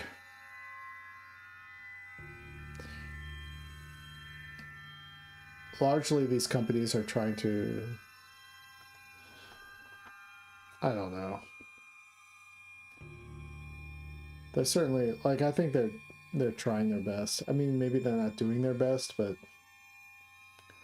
and then there's like there's like an inherent sort of like bias slash boys club kind of thing, probably, I would say. But yeah, I just sat through a 4-hour a training video that I had to watch on like not harassing employees, you know, and how to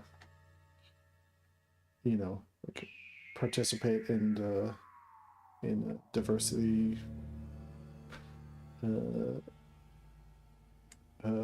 encouragement or something. I'm not sure. I don't know. I had to pass all these pop quizzes on that sort of stuff. So everybody's has been getting the memo for many years.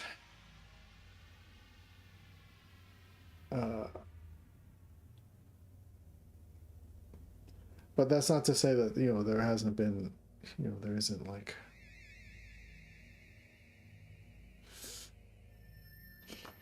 bias within the halls of power. That's just like a culturally embedded, no matter how much people think they're doing the right thing or whatever.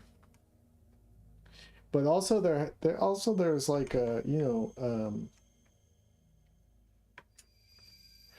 a lot of like who gets hired is like so a social thing, and the people who know, like people have reputations of being easy to work with. Part of putting a team together is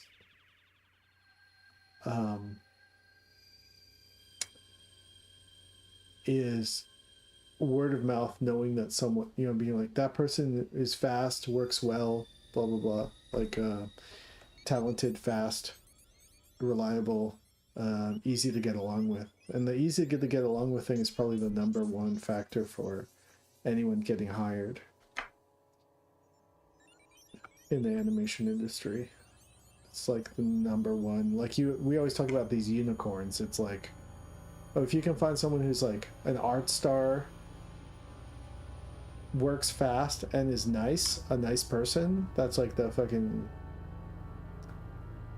number one, because every project is working on a crazy deadline and crazy crunch, and you're just trying not to get log jammed. So part of the reason why I would say like people keep getting rehired, or it almost seems like an insider club, is because people need to hire people they can rely on who have good reputations. And then they don't like taking chances on new people. So that's just like a reality of the entertainment industry. Like Penn took a big chance on me, and like back in 2009, because I didn't have any animation experience. They were going back and forth for like 6 months saying I was not going to get hired, and then saying I was hired because Penn wanted to hire me, but the company didn't, so there are some pragmatic things about hiring practices, because like millions of dollars are on the line with TV shows, and they're on a tight schedule, and they can't afford to logjam any part of the production.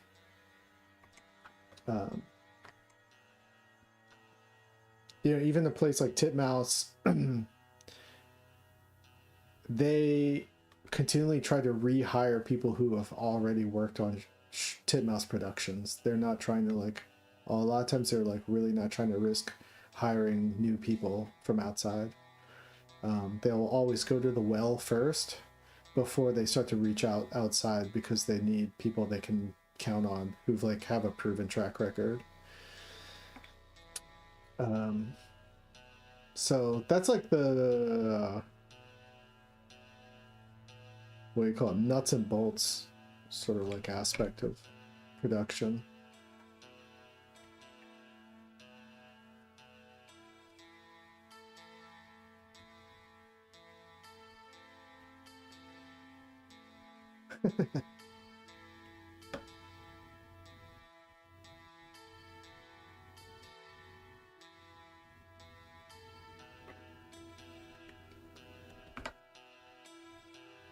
How to build trust from zero. Well, now I think if you're from the outside, like if you haven't worked on a TV production or whatever, well, who's even working on a TV production now? Like nobody's working. I mean, the truth is like there's fucking nothing happening. But say you were to start a production and try to hire people, like unproven talent,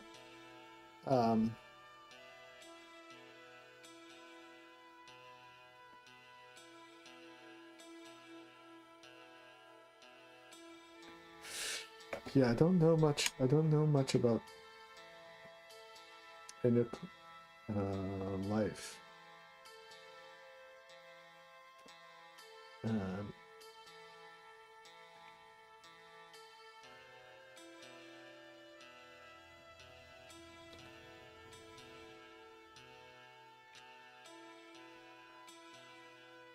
But I'm sure there's really awesome stuff about where you came up, being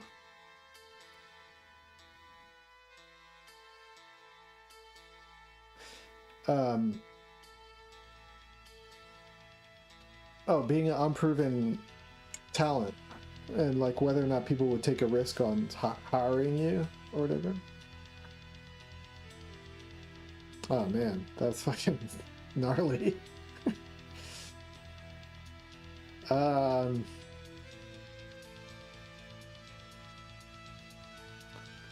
think for sure you have to prove yourself online and sort of like become a sort of like acknowledged online art star at least to some degree, that people would notice you and want to reach out and try to like bring you onto their production. People are like willing to take risks on art stars. But my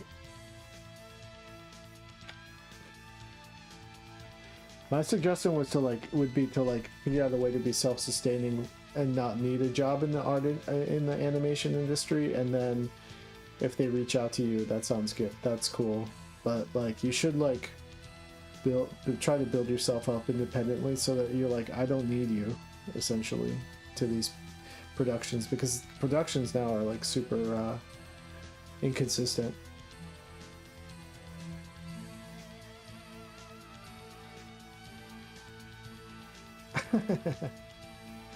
You need to get famouser, yeah. You gotta do the fame hustle, online fame hustle, I think. They only want you when they only want you when you don't need them. That's sort of like I feel like that's the general rule in life. Like once you get to the point where you're like, I don't need you.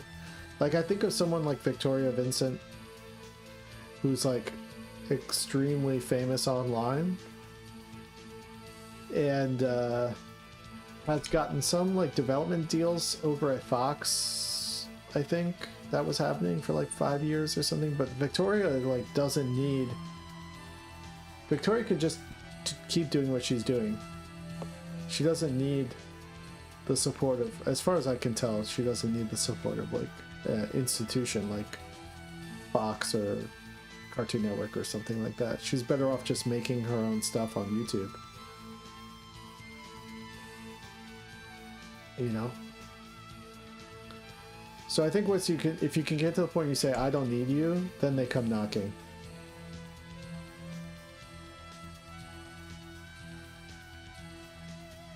And then you can decide whether or not you need them or not. But then you got guys like Felix Colgrave, you know? Felix Colgrave is like an art star.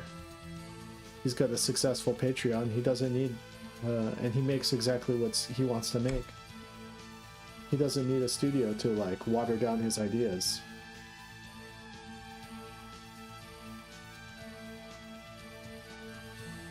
To me, that's like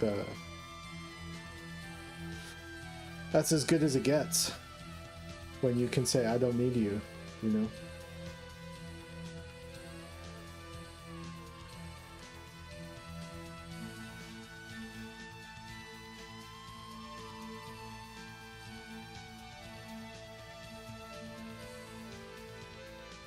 I think the problem with millennials was that like they believed in institutional validation so much. They wanted the institutions to like represent their ideas, and they wanted to be like supported by these like corporate institutions. And then maybe like Gen Z, Gen Alpha, hopefully like are like, no, I'll just do it by myself. I'm hoping that that's the future of the way institutions are perceived by the younger generation, rather than the like millennial hope and change generation. I think that whole thing was like extremely misguided. As a Gen X cusper, personally.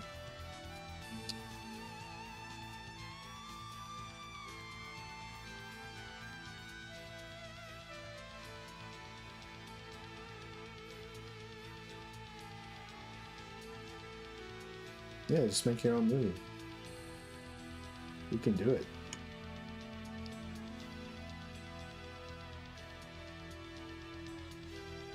Yeah, that's what I mean. Like the Gen Z guys weren't, the Glitch guys weren't out there. Well, I don't know their story, but like, you know, yeah, they just like made their own shit. And they didn't ask for permission, basically, as far as I can tell. At least that's what their branding seems to imply. Yeah, don't need school, don't need college, don't need Netflix.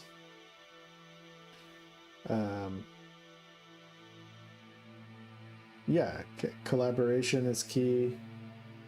I think making friends is key. And meeting other like-minded artists who have like a similar vision is key. And then just like making things and proving your like vision to the world, you know. I think the problem with that is that there's no like, I mean, at least in America, there's no safety net. If you were living in Germany, probably it'd be easier. You could get some government grants to help.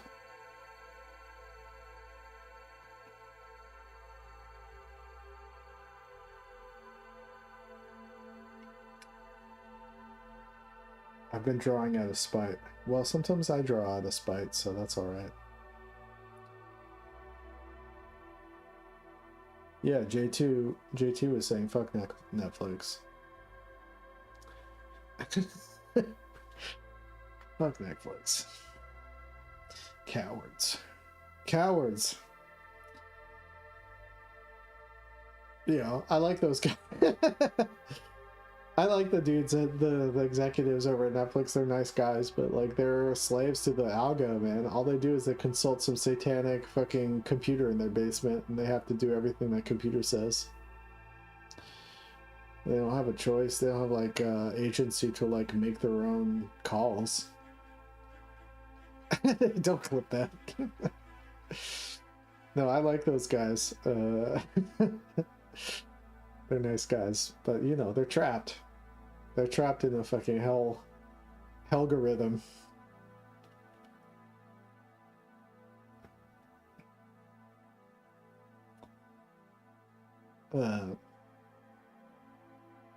So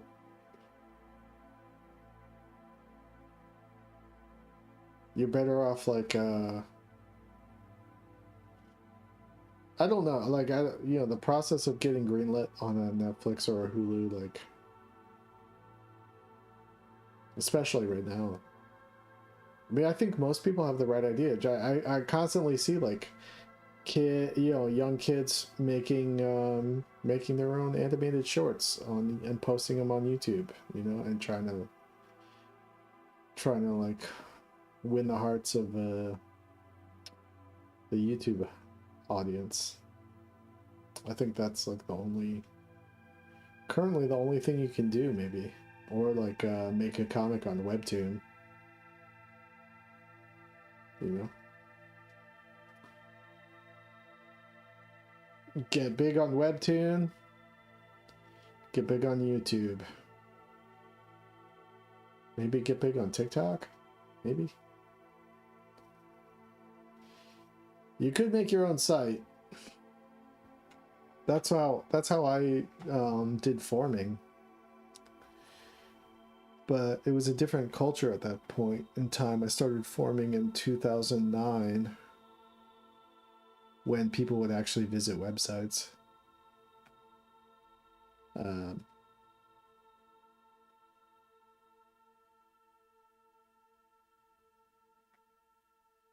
It would be great if people still visited websites, but they don't. It doesn't seem like they do, really.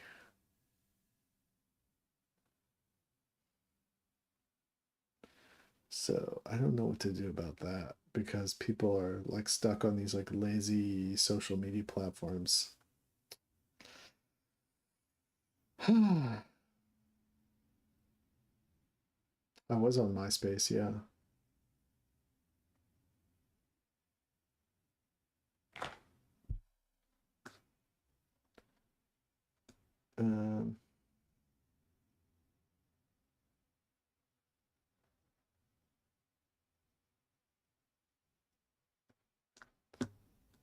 MySpace was kind of cool because you could really trick out your MySpace page to like individualize it.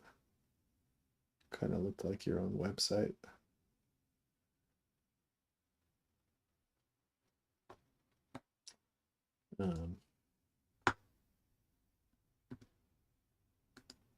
But it was the beginning of the end, MySpace.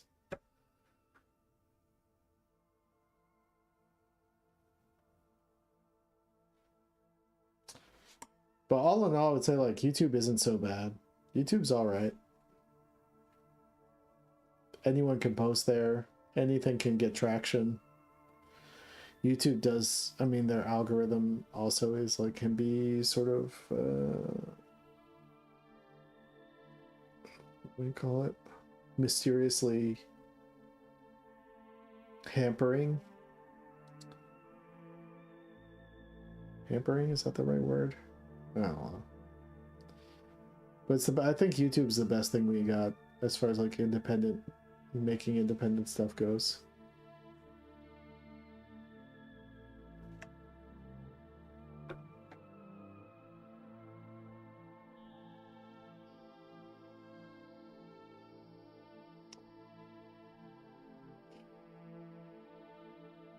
Anyway, I'm just blabbing now.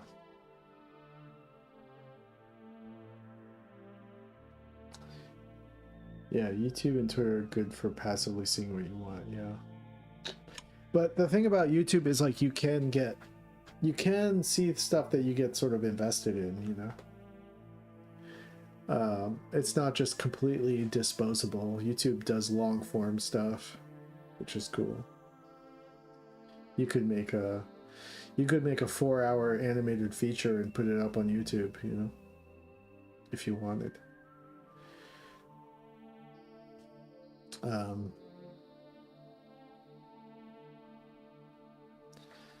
So that's cool.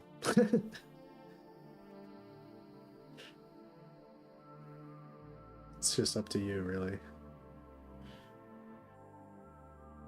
It is weird that like YouTube is like, you know, I'm always thinking about like, you know, who owns it, you know? YouTube's owned by Google, right? So you're sort of like making content for the man.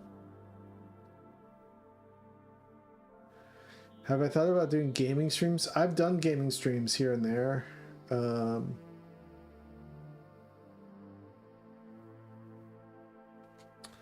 Studio 4C puts their, where do they put their movies up for free? They had that new movie come out not too long ago that looked like a, kind of looked like a Science Saru.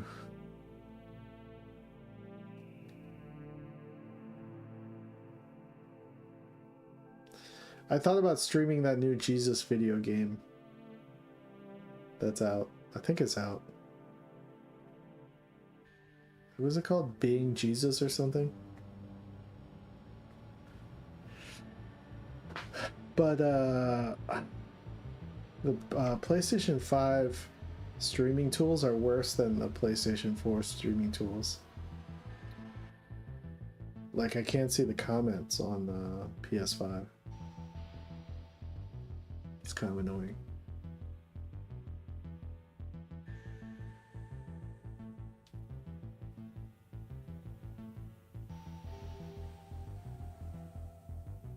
I'd have to have like a whole, like maybe I'd have to like have a PC set up to really do a decent gaming stream.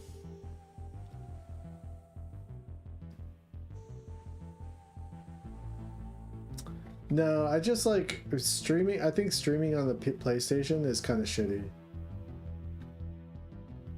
Like the setup for it is not good.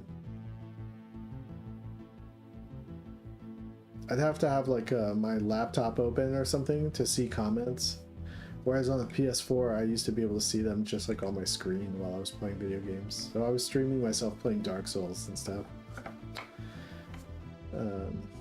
I don't know. I don't think I'm that interesting of a video game streamer, to be honest. It's just more like, because I don't really talk. I just like play the game. I'm not good at like joking around and shit. On their YouTube, it's 3 of their movies and some of their tiny cartoons. Just watch Noise Man when they show up.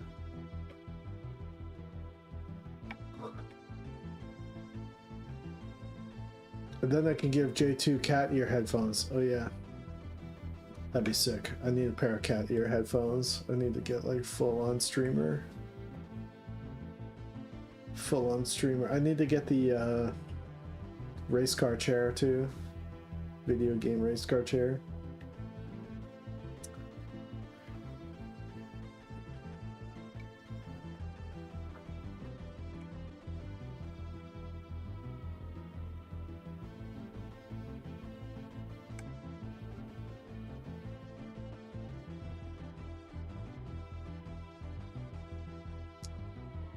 Well, alright, y'all. I think I'm gonna call it. I gotta work on the other painting until before I can finish this one.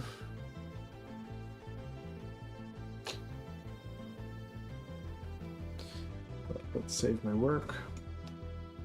Save.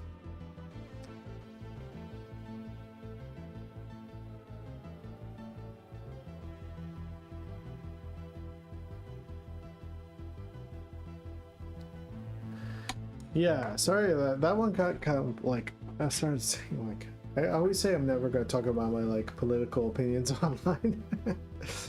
Because I feel like even with the best intentions you can say things and then people like fucking jump down your throat about whatever, you know. It's just like not a good idea. I'm not trying to be Hassan Piker, you know. And like be at constant war with my audience.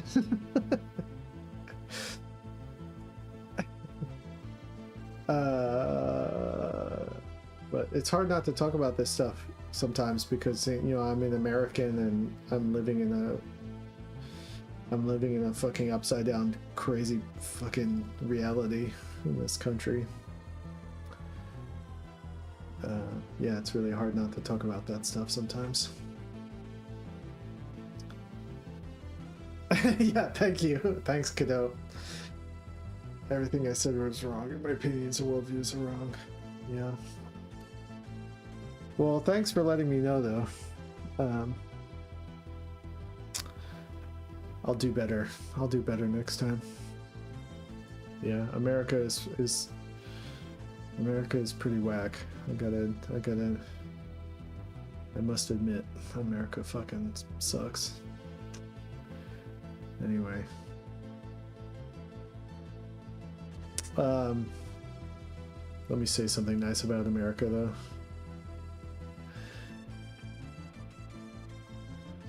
Hip-hop came from America. That's pretty cool. Alright. Bye, guys.